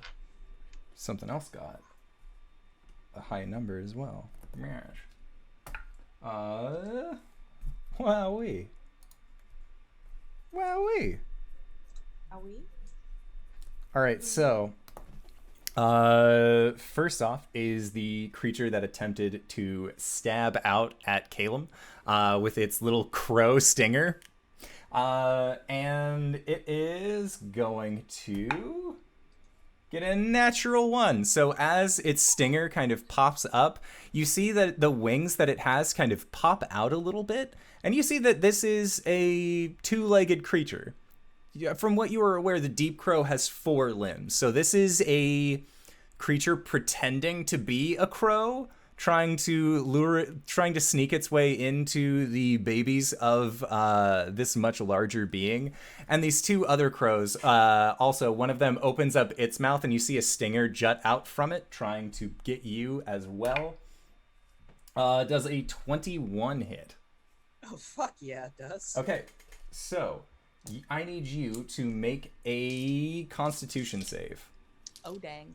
Oh boy. Oh god damn it. We should never let you go onto that panel. You get a 1 poisoner's panel, and suddenly you're a poisoner. The fucking Constitution? I'm okay.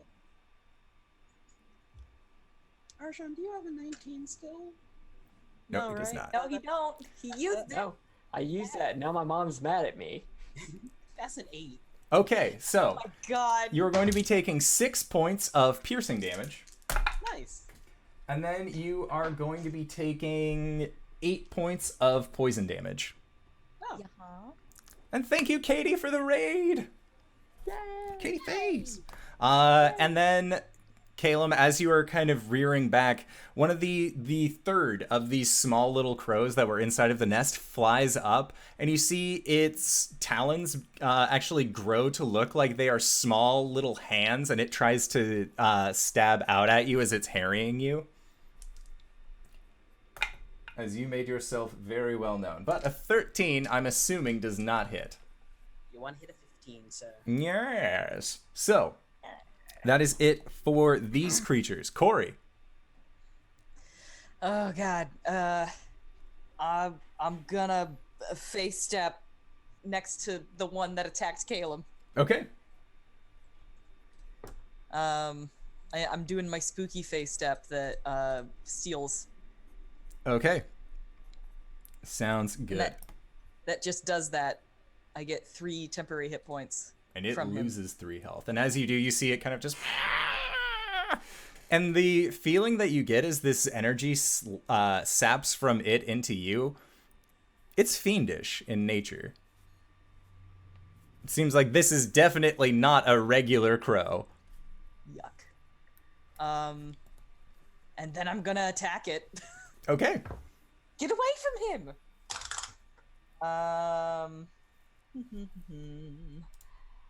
That's a 13. Okay, 13 to hit. Yes. All right, that is just what you were needing. Woohoo!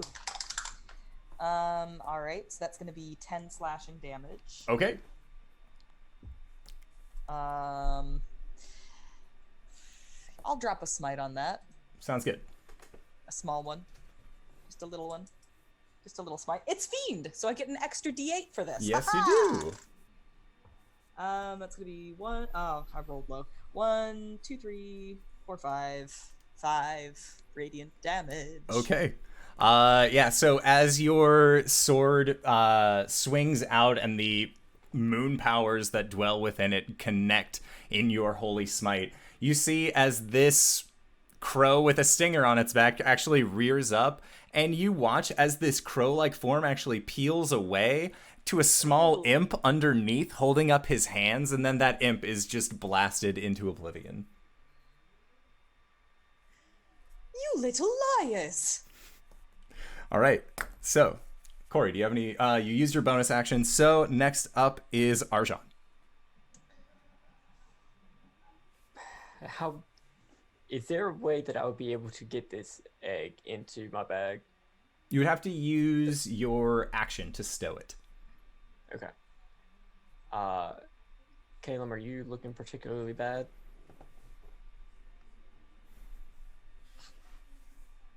Yes, no. You're muted, sire. I'm a professional. He's good. Cori, how you feeling? I'm great. I haven't been hurt at all.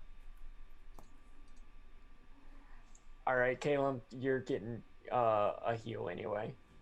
That's healing word. Thanks. I like it.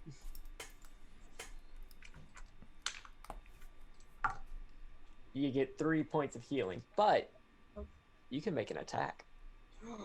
Hey! As I use what's it called? The thing. The best Like- cleric spell. The best cleric thing. Voice of authority. 15 to hit? Yeah, 15 hits. Sorry, I zoned out for a little bit because I couldn't remember if Tarlane's voice came out during the voice of authority. No. Okay. For 4 piercing damage, and please roll me a constitution save. Okay. How much? Please, 15. He failed. Cool. And then you... Well, not 31, Jesus Christ. 10 points of poison damage. Okay.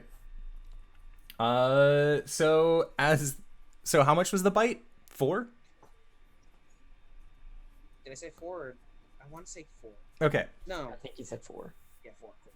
So as the bite sinks in and you watch as this poison seeps in, you watch as this crow that is currently harrying you is the one where the talons turn to small grabby hands that were trying to get at you. It seems that as the poison gets in, that this crow, the corners of its mouth crook up into a smile. And it just looks at you. Ka, ka. Fuck. And I'm gonna take the egg Okay. with my action. Whoop. Yeah, so no problem being able to put this egg into your bag. So, Caelum, it is your turn. Casting my version of magic missile. Here we go. At... Yeah, fucking shit. 4th level, so that is... Sorry. 64.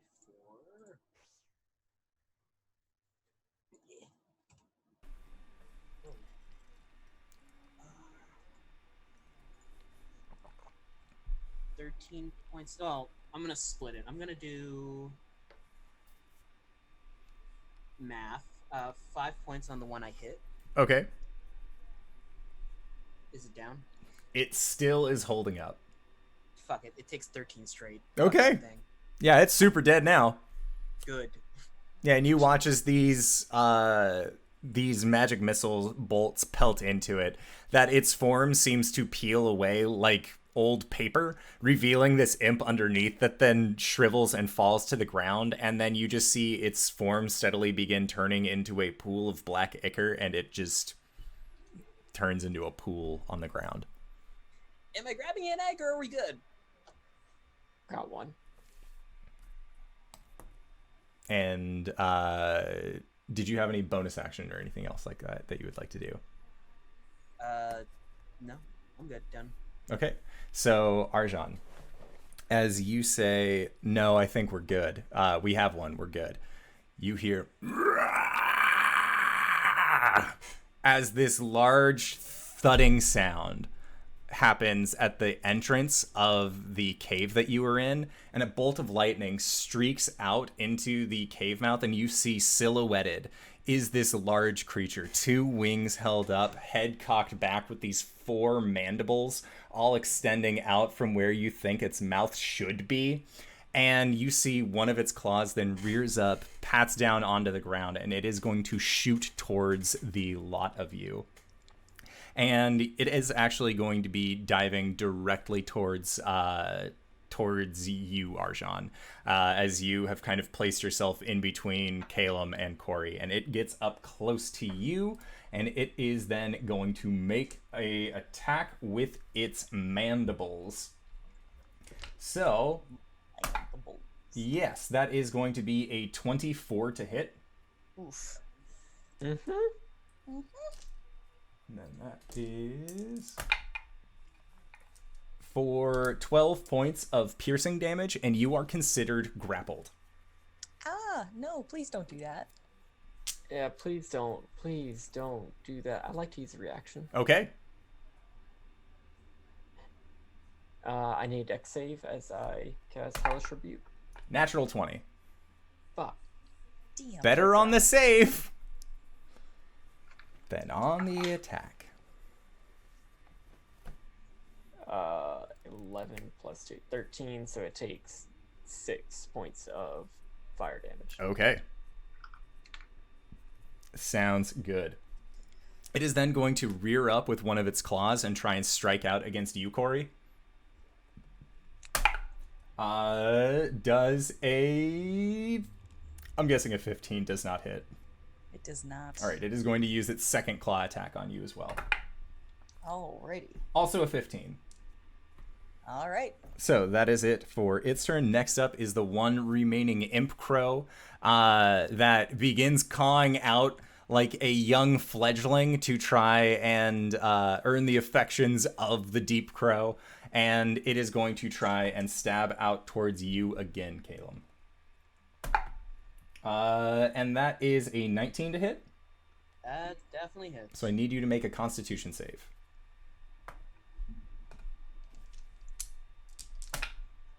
7. Okay. So you are going to be taking 8 poison damage again, as well as 6 points of piercing.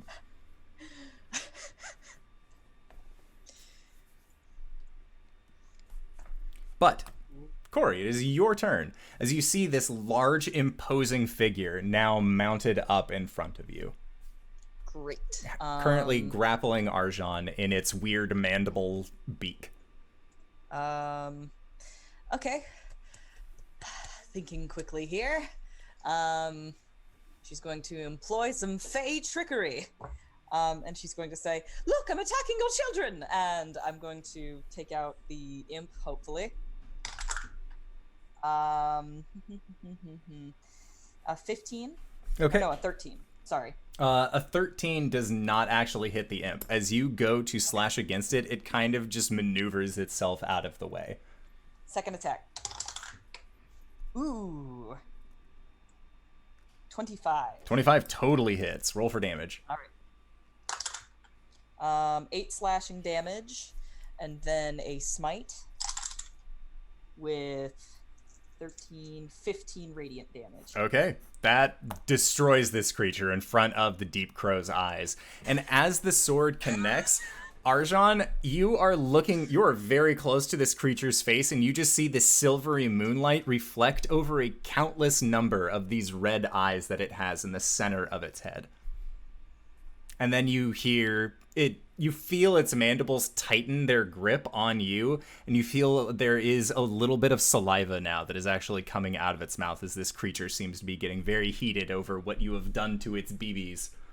Also compelled duel. Okay. So it needs to make a save. Yes, please. Oh, it's a wisdom saving throw. Okay. So, that is a 22. Can it go at disadvantage because I'm attacking its children? It has magical resistance innately. Damn it. Yep. Sorry about that. It's fine. That's okay. So yes, you've made yourself a very large target. Arjhan, what would you like to do? You are currently in the mouth of said Deep Crow. I'm in the mouth. Yes, it has grappled you in its mandibles. So if I were to say make a melee attack, would that be straight at advantage? That would be straight. Okay. Being grappled just means you can't move. Cool. I'm gonna do something weird. We're blessed, right? Yes, you are. Oh, damn. What does a... God, wait. 26 get me if I attack it with inflict wounds? That'll hit it. That is for sure. At least I would hope that would hit it. Not many things have an AC of 26. Tiamat herself has an AC of 25. That's gonna be 20 points of damage. Necrotic damage. Okay. It does not like that at all. As you just sink your claw into one of these large mandibles. And you hear this chittering just... as you can feel its very thin avian tongue just flickering in its mouth. Does not seem to like anything that has been going on. Next up, Caelum. At that time, overcharge guiding bolt. Okay. 22 to hit. Yep, a 22 will certainly hit. Roll for damage. 39 points of lightning damage. Oh, that's 39. Okay. And I got a 2. Okay. Let us see what that gets us on the table. Caelum. What the hells? What? You're getting attacked. It's now or never. It's now or never. If I save this potion up until the last boss. And I ain't gonna live forever. I'm just gonna live while I'm alive. Oh boy, you said a 2? Yes? Roll on this table at the start of each of your turns for the next minute. So for the next 10 rounds, we get to roll a brand new thing every time. Great. I'm sure this will be fine. This is going to be fine. So, It's nice knowing you, Caelum. Caelum, you have taken this guiding bolt against it. It is currently glowing, and it is very upset. Cori, it is going to be striking out with its claws against you in an attempt to make you pay for killing its babbies. 18. You of a grown turkey? 18. No. Okay. That is less than the first. And then it is going to continue squeezing down with its mandibles on you, Arjhan. For a 23 to hit. Yep. Okay. And then How that... bad's this thing looking? It's looking pretty fucked up after the hits that you guys have dealt onto it. It still looks sturdy, but it has definitely taken quite a bit of damage. You are going to be taking a total of 20 points of piercing damage. Okay. Okay. Bokeh? And then it is going to... Yeah, it just continues to keep you in its mouth. And then it is your turn, Coriander. Did I hear correctly that we're blessed? Yes. We're blessed and you have advantage. You are blessed by Tiamat, so if you want to And use we have those advantage? abilities. Oh, because guiding bolt. Yes. All right. Bokeh. Bokeh. I'm going to Praise Queen. cast Divine Favor on myself Okay. for those for reasons, and then I'm going to run up to the crow in such a position that I am within 10 feet of both of my allies, and I am going to attack the crow. Alrighty. Blink Dog, thank you for the 2 subs. That's awesome. That's a natural 20. Hoo boy. Oh boy. And so. And thus, the Any paladin... last words?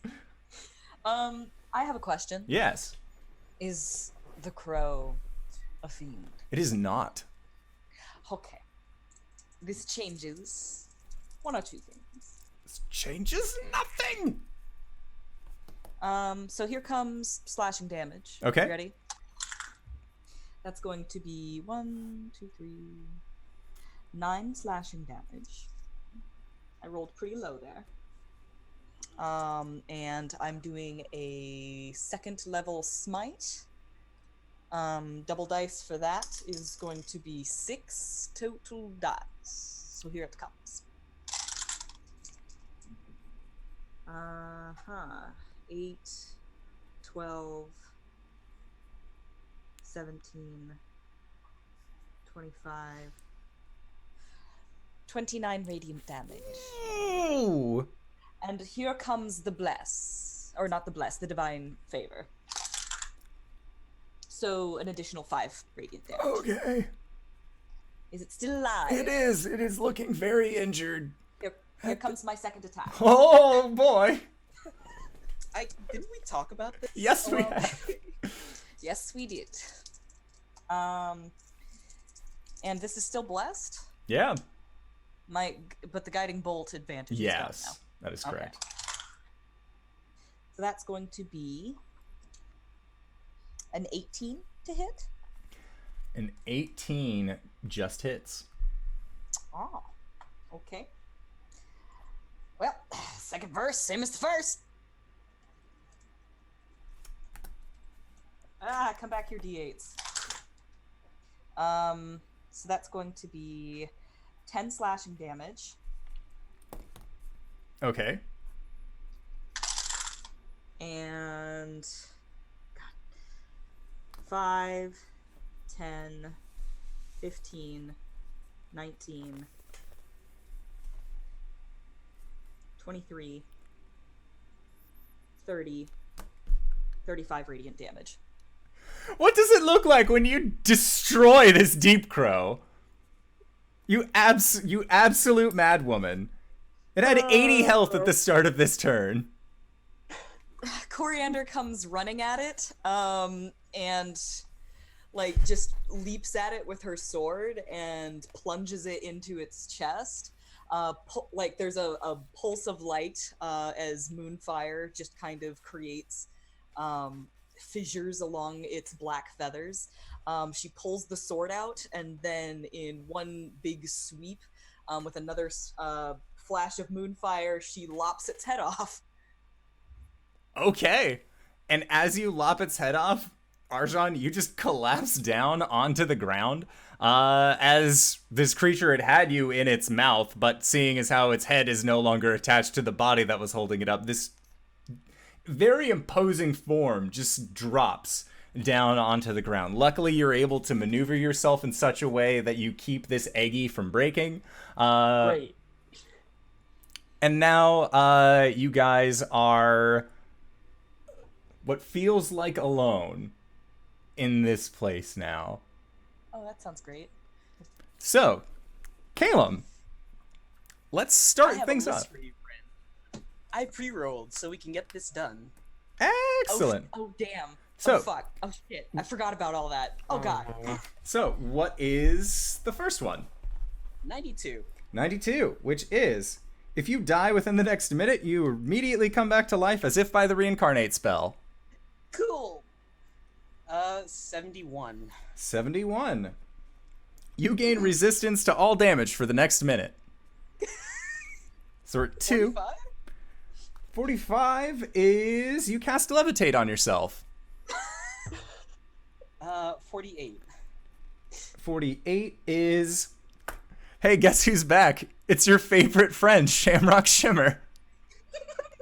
As a unicorn controlled by the DM appears into space within 5 feet of you and then disappears 1 minute later. How does he feel about being in the hells? So Coriander is like, oh my gods, I just killed a mother. How many eggs are there? We should take them all with us. And then, like, Caelum starts slowly floating up into the air behind her. A unicorn appears.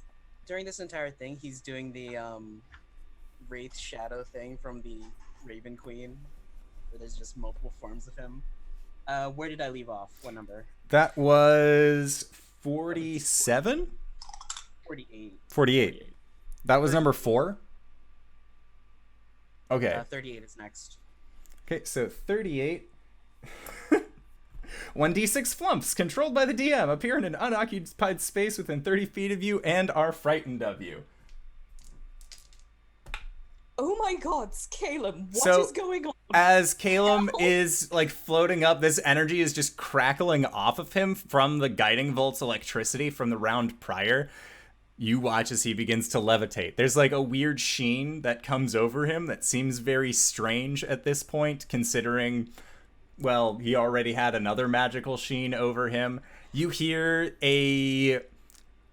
smell sweet spring grass for just a brief second, and Cori popping next to you is just this very tall, beautiful looking unicorn that sort of seems to shake its mane back and forth and just, where in the 9 hells are we? The 9 hells! No! And as it shakes its head, no! You hear as 6 flumps just appear at the edge of this cave leading out, and they all just look very startled and begin flying out into the hells. And he watches a lightning bolt actually shoots down and strikes their group, and they all just disappear. So we are on number 4, number 5. Number 5. Only 5?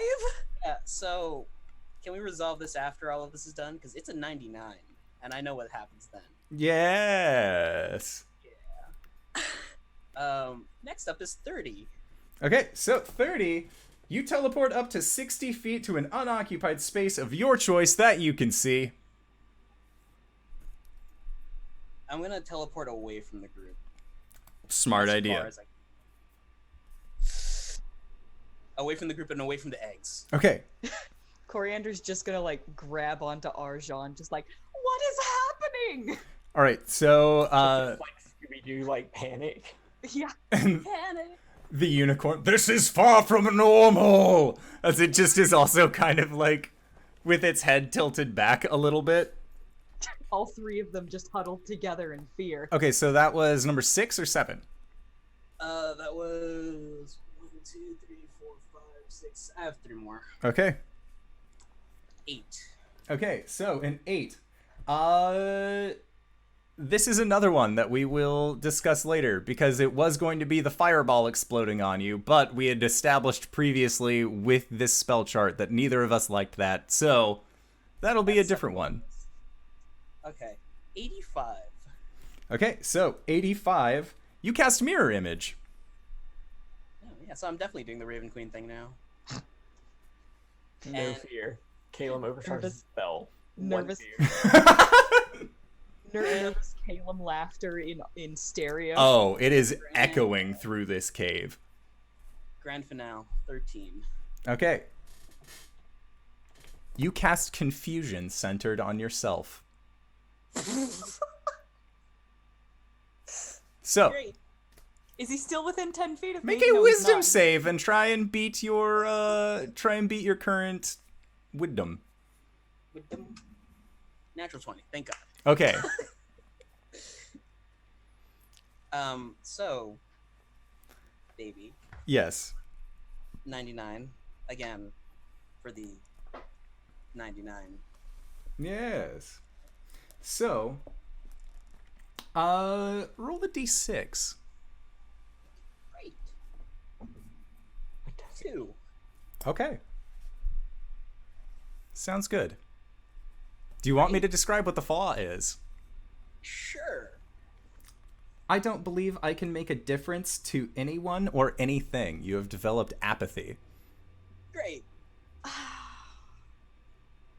Now roll a d100 for the other one. I only got 199 though. There was the 99 and then there was the fireball. Oh. Another D6 or another D100? This is a d100. Great. Gwen's gone for an orgy and then 24? Okay. So, it is with a 24. Let's see here. Is Arjhan strong enough to hold Coriander, like Scooby-Doo style? With a strength of 13, you be the judge. Alright. Can Coriander hold Arjhan Scooby-Doo style? Oh, if you want, I would totally be down to let the unicorn be holding you Scooby-Doo style. I'm on board for that. Okay. I'm not. Somebody's got to be Scooby-Doo in this situation. Okay, and then...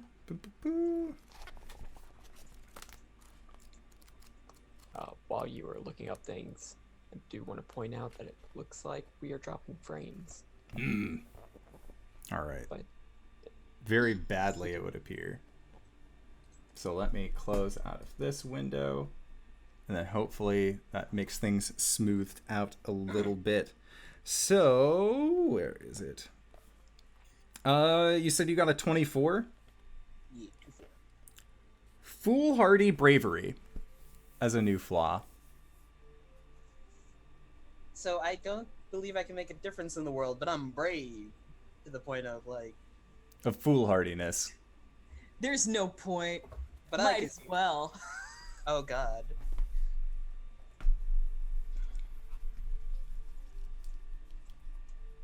So yes, as this magical surge continues on, you see him levitate up. Caelum begins to shift into different versions of himself, it would almost seem, as the mirror image spell takes hold. You see that these creatures are just being summoned left and right with these flumps and the unicorn. And after the cacophony of spell effects ends, the unicorn just says, "Fuck this shit, I'm out," and you watch as they cast a teleport spell and just race off. They seem to want absolutely nothing to do with the situation that has unfolded itself, leaving the three of you surprisingly whole in this deep crow's lair, with an egg in the bag, looking over what would appear to be 4 other eggs.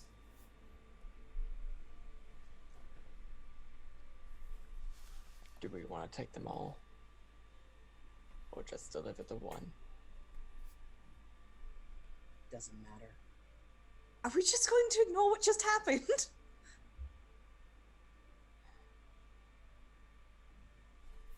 Caelum. What the hell just happened? Don't know. Stuff.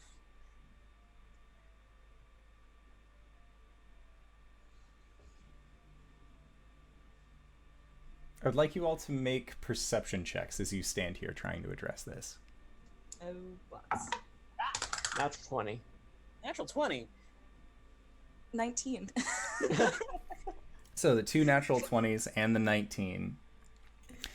As you are all standing here trying to figure out what to do next, you hear off in the distance a much deeper, much louder, resonant Lied to me. as it seems like the Deep Crow's mate might be coming home. We'll address this later. We need to get out now. Caelum, I thought you said that they didn't mate for life. Yes, they do. Okay. And as you guys begin making your way out of here, you reach the edge of the mountain, and off in the distance, because again, 2 natural 20s and a 19, you can see that there is a quickly approaching large black dot. Caelum waits for a second for Arjhan and Cori and just like pushes them and then jumps after them. Okay. Oh, that's pretty funny. So the three of you are plummeting now, heading towards the base of the mountain. The ground is very quickly approaching. That's nice. I'm gonna grab each Arjhan and Caelum. Yeah. It's like a cliff, not a like slope. Where you were able to jump off as well as casting Featherfall, you can kind of angle yourself so that way you're just gliding along the sides. It's like watching those people in the squirrel suits risking their lives to just look really badass flying down mountains. Yeah, it's kind of like that situation going on right now. Okay. And after about 10 minutes or so, you finally make it to the bottom. It was a rather long fall. But you arrive safely, and as you look up, you see that there is just this dark figure that then flies towards where the opening to the cave was. And after a few moments, you hear, again, this much louder, deeper caw that seems to emanate from the top of this mountain. And as it does, the lightning strikes and crackles. And Newell looks at the three of you and says, "I'm guessing you were successful, by your grace." Yes, we need to get out right now. I agree. And with that, the four of you begin running away very quickly from this place. And it does not appear as if this figure that was up in the mountain is actually going to risk trying to come out after you. It seems to be lamenting the loss of its lover. And eventually, after several, it's going to take you guys about 2 hours to get back from where you were back to Abermock. So is there any conversations that you would like to have in the meantime? Or are you just waiting until you are back on the material plane to have these kinds of things? Yeah, this is a material plane kind of deal. Okay. That's what I feel like. Sounds good. So you make your way back to Abermock, and as you are walking through the city again, a lot of the devils here give you a very wide berth until eventually you come back to the meeting place where you had met Skaldir and Carcera previously. And very similarly, Newell will knock on the door, go in to ready the chamber for the gathering, leaving the three of you outside if you have anything that you would like to talk to in the moments before entering into this chamber.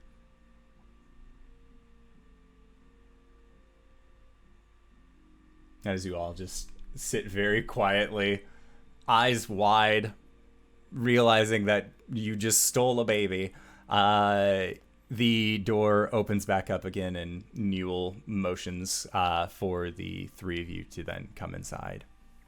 And as you do, you see that Carcera and Skaldir are both set up again. The room is laid out in the exact same situation, and Skaldir then stands to come over and says, "Arjhan, it feels like it's been forever. Were you successful in your endeavors?" Here's your fucking egg. So you got it! That's incredible! Wow! Father was right about all of you. Very talented adventurers indeed. Thank you so much. You guys end up taking any more? We have the 1. Suit yourselves. And he ends up bringing it over, and he sets the egg in the alcove next to the skull that is currently resting there as well. And he says, well, your end of our deal is complete, so all witnesses here are able to vouch that, again, this is completed, and don't even worry about the building fee for, of course, your new mechanical vessel.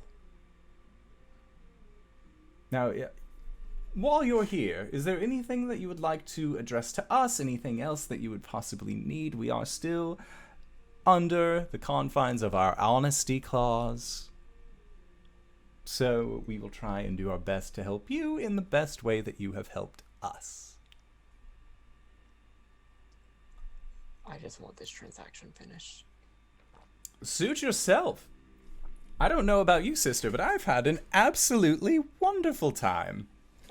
And Carcera then comes back over, sets down the papers that you guys had signed previously, and flips to the back, and you can see that there is a completion of contract. And she fills in her name listed below, and then offers you a quill to sign your name as well. I sign it. And as you finish signing it, Carcera just kind of nods, ends up putting the stack of papers. Oh, thank you, Lady Tiefling, for the follow. As she puts the stack of papers into her bag, the two of them say, well, as we agreed, we will be sending you home shortly. Thank you so much for going out and doing this. I know Father is very, very appreciative of everything that's been going on here today. So thank you. And the three of you here, it's going to be my best work yet, seems to emanate in the room. He's very pleased. Great. 4 Keeps Adventuring Company. Remember it. And that you hear that kind of disembodied voice say, I'll never forget. Always in my mind you'll be. And with that, Scaldier just rubs his hands together. And he says, all right, everybody join hands. I know that some people don't really want to touch tiefling hands, something about, well, racial discrimination and all that, but I assure you they're clean of blood. Caelum just takes his hand. Excellent. I thought I wasn't allowed to touch you. This is a mutual thing. What you were doing, that was a little pushy. Did not like it. She's just gonna put out her hand. He grabs your hand as well, and you just hear, ooh, soft. And the Newell will grab on to your hand, Caelum, and reach out to grab onto your hand as well, Arjhan. And the lot of you end up making this circle, and you see that Carcera will close her eyes, and she'll begin going through a set of incantations for this plane shift spell. And Scaldier also is helping along, kind of helping fuel the magical essence of the room. And as the spell reaches completion, and you guys feel the planar effects taking hold of you, you see that the skull in the alcove actually levitates up and then into the room itself, and a black cloak seems to actually extend down over a illusory body as the skeletal hand waves at all of you and just says, I'll never forget. And then you are all taken into this darkness once more, and your vision goes black. And then as you find your footing again, you feel cool air, a nice tree breeze kind of billowing by. You see that your cart is exactly where you left it. Cybra has just sort of been She seems to be stress digging, not really knowing what else to do. So there are a lot of holes that have kind of just been dug up in the surrounding area. But all of your things are exactly the way that they left. And you see Newell ends up going over to the mechanical green steel bird, picks it up, pops its head twice, and you hear a calibrating. And he just, oh, enough of that. And sets it into a satchel. Well, thank you, Your Grace. Now everything is, well, as it should be. If you would like, I can still look out for my liege. Yeah. Newell, I have a question. I hope to have an answer, my liege. Advice.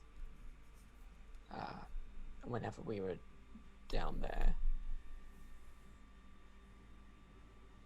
I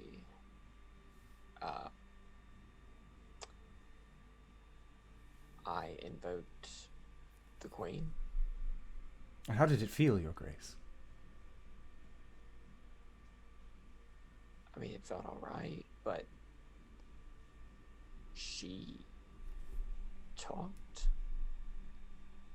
And you see Newell's eyes get very wide, and his jaw kind of drops a little bit, and then she spoke to you. Which one? Which one? Which one of the heads? Do you know which one spoke to you? No.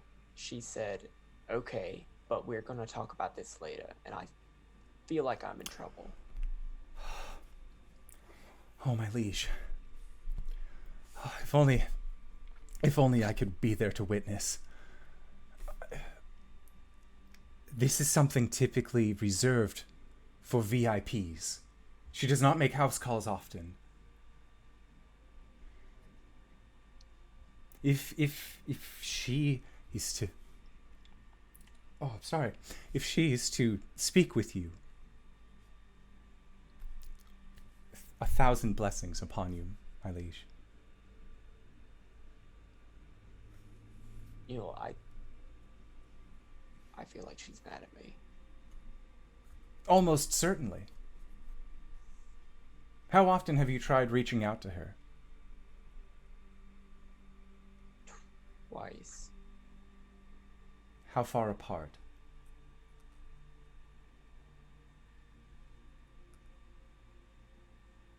Yeah. It's both today. She's very busy. A lot of the public relations ends up going through the Bluehead, and she does not like seeing repeat numbers, to say the least. If you're getting a talk, it very well might be, well, the Bluehead. If it seemed more friendly, it could be Our Lady in Black. No. If it was snide, perhaps the Lady in Green. Look, I got a voice. I didn't get a color. You will learn to distinguish them soon enough, my liege. Should she continue to keep you on her VIP list.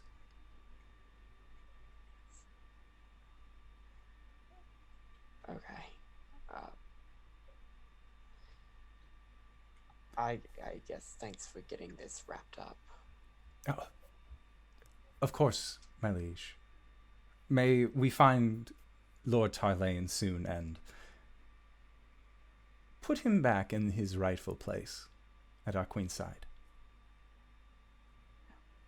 And of course, as always, I am allowed no official opinion on the matter, but he will be welcomed with open arms. Right. Bye. As you were, my liege, I will see myself off. Caelum, It was nice being able to meet you, Coriander. As you were. And then Newell just sort of turns and begins walking away, leaving the three of you and Cybra in front of your cart.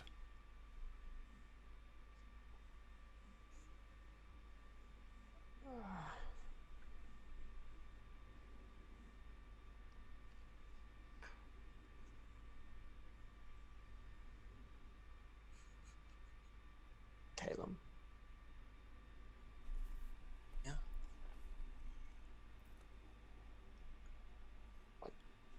What's going on?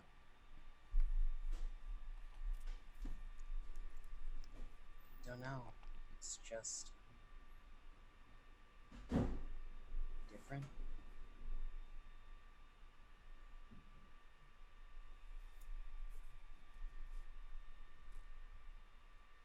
Different how?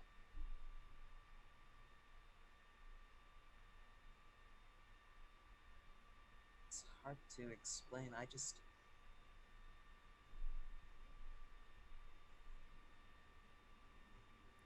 can't find the right words to put it.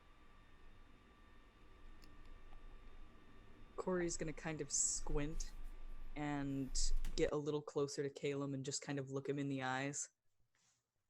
If I didn't know any better, I'd think you were going winter.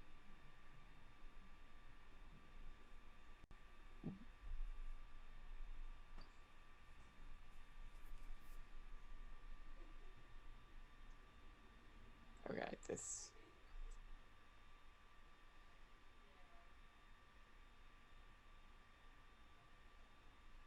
Thank you. Thank both of you for helping me resolve that. You didn't have to. Well, that's what friendship is.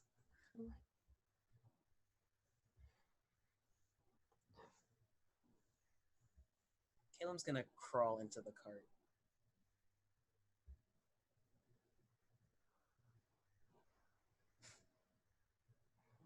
How late is it? Like, do we feel like time has passed? You feel like only about an hour has passed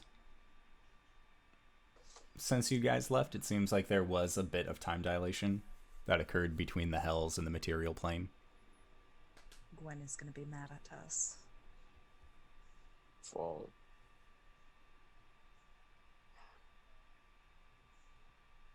Caelum's different now.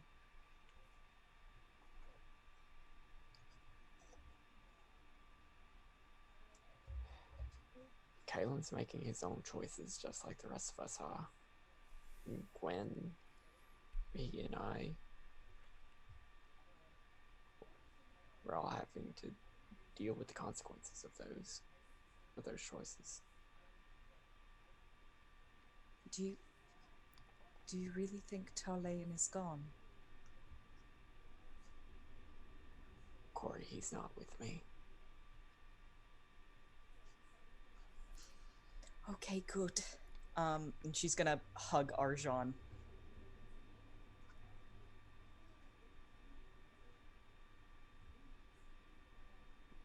What's going on?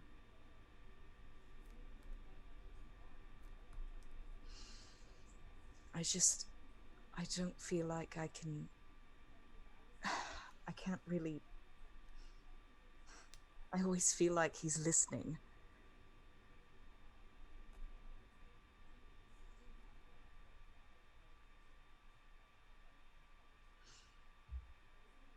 And even though it might be a bad thing that he's gone and we don't know exactly where he is, I just...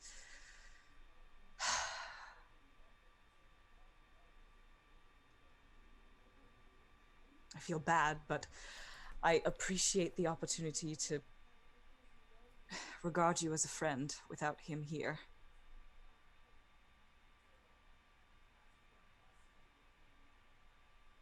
I get it. I get...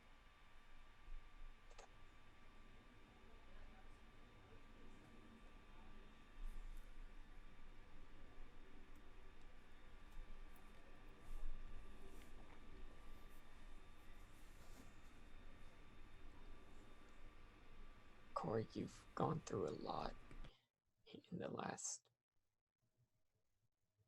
2 days? Is it 2 days? Yeah, a lot has happened, huh? We all have. How are you feeling? Not great. Me neither.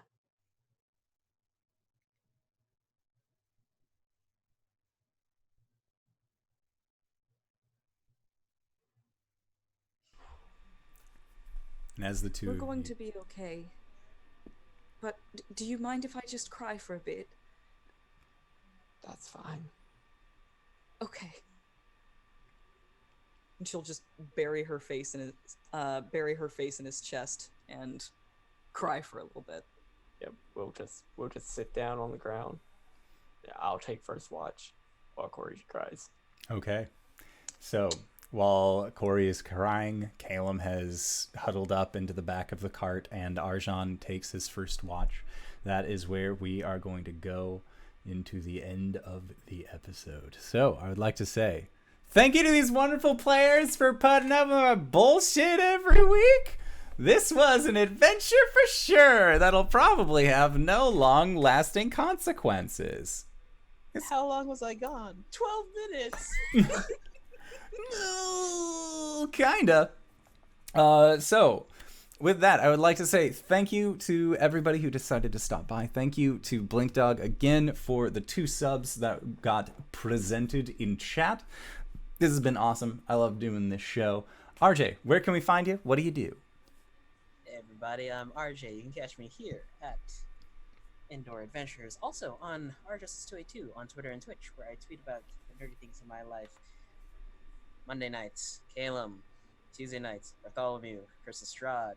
Wednesday nights, I'll be over at Dan and Barry for this one time because we're playing some Zweihander.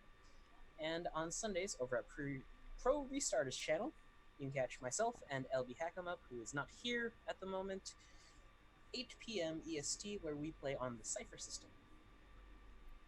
Excellent. And Cyber, where can we find you? What do you do?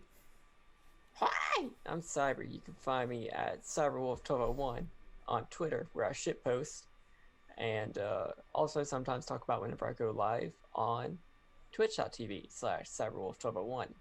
I play video games real badly and talk about lore.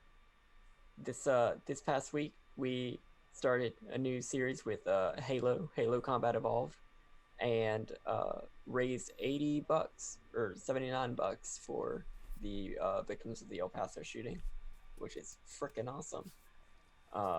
This Saturday, I might continue that. I might do something else because it's my birthday stream. So, yeah, we will figure that out.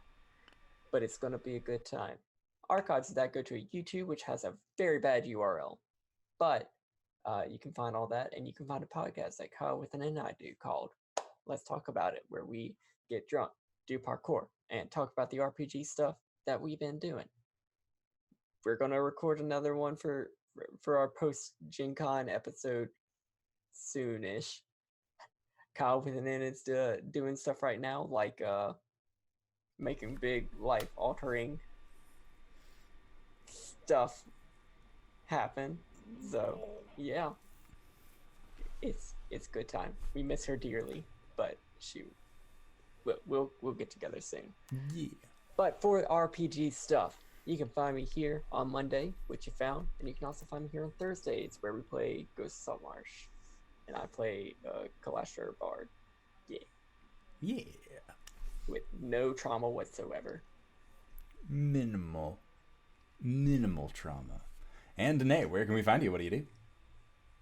My name's Wings. You can find me at DanaeKeener.com. I do nerdy drawings mostly related to D&D and stuff on this channel. You can also find me here on Mondays playing Coriander the Elegant Paladin, or on Tuesdays playing running Curse of Strahd.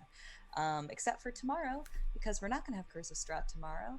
Greybeard is going to run us through another one of our urban fantasy noir boys.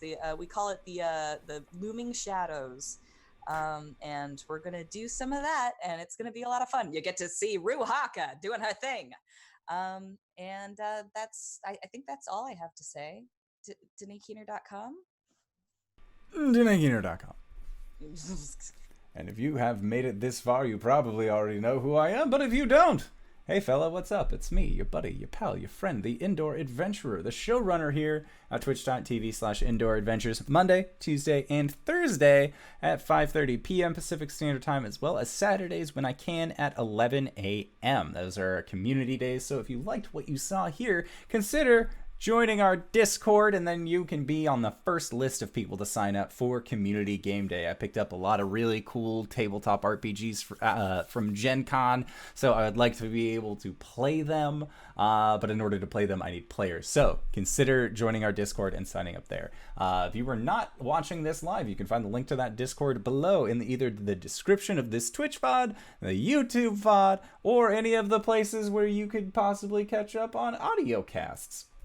Also, other ways to join the Discord is that you could join us on Patreon at patreon.com/indooradventures, where we have our after show called Nights in the Courtyard, where we answer questions not only from each other, but also from the community. So if you had any questions, not only for me, but also for these lovely players, consider checking that out. You can also pose those questions to us in our Discord. With that, we are going to be headed into said after show, so I would like to once again say thank you so much to these players for putting on an absolutely wonderful performance again this week. Thank you to this audience for being as awesome as they are, always coming out on a Monday. And LB, we miss you dearly, and I'm sorry for what I did to Caelum. He did it to himself. And we will see you guys next time. All right, everybody. Bye-bye!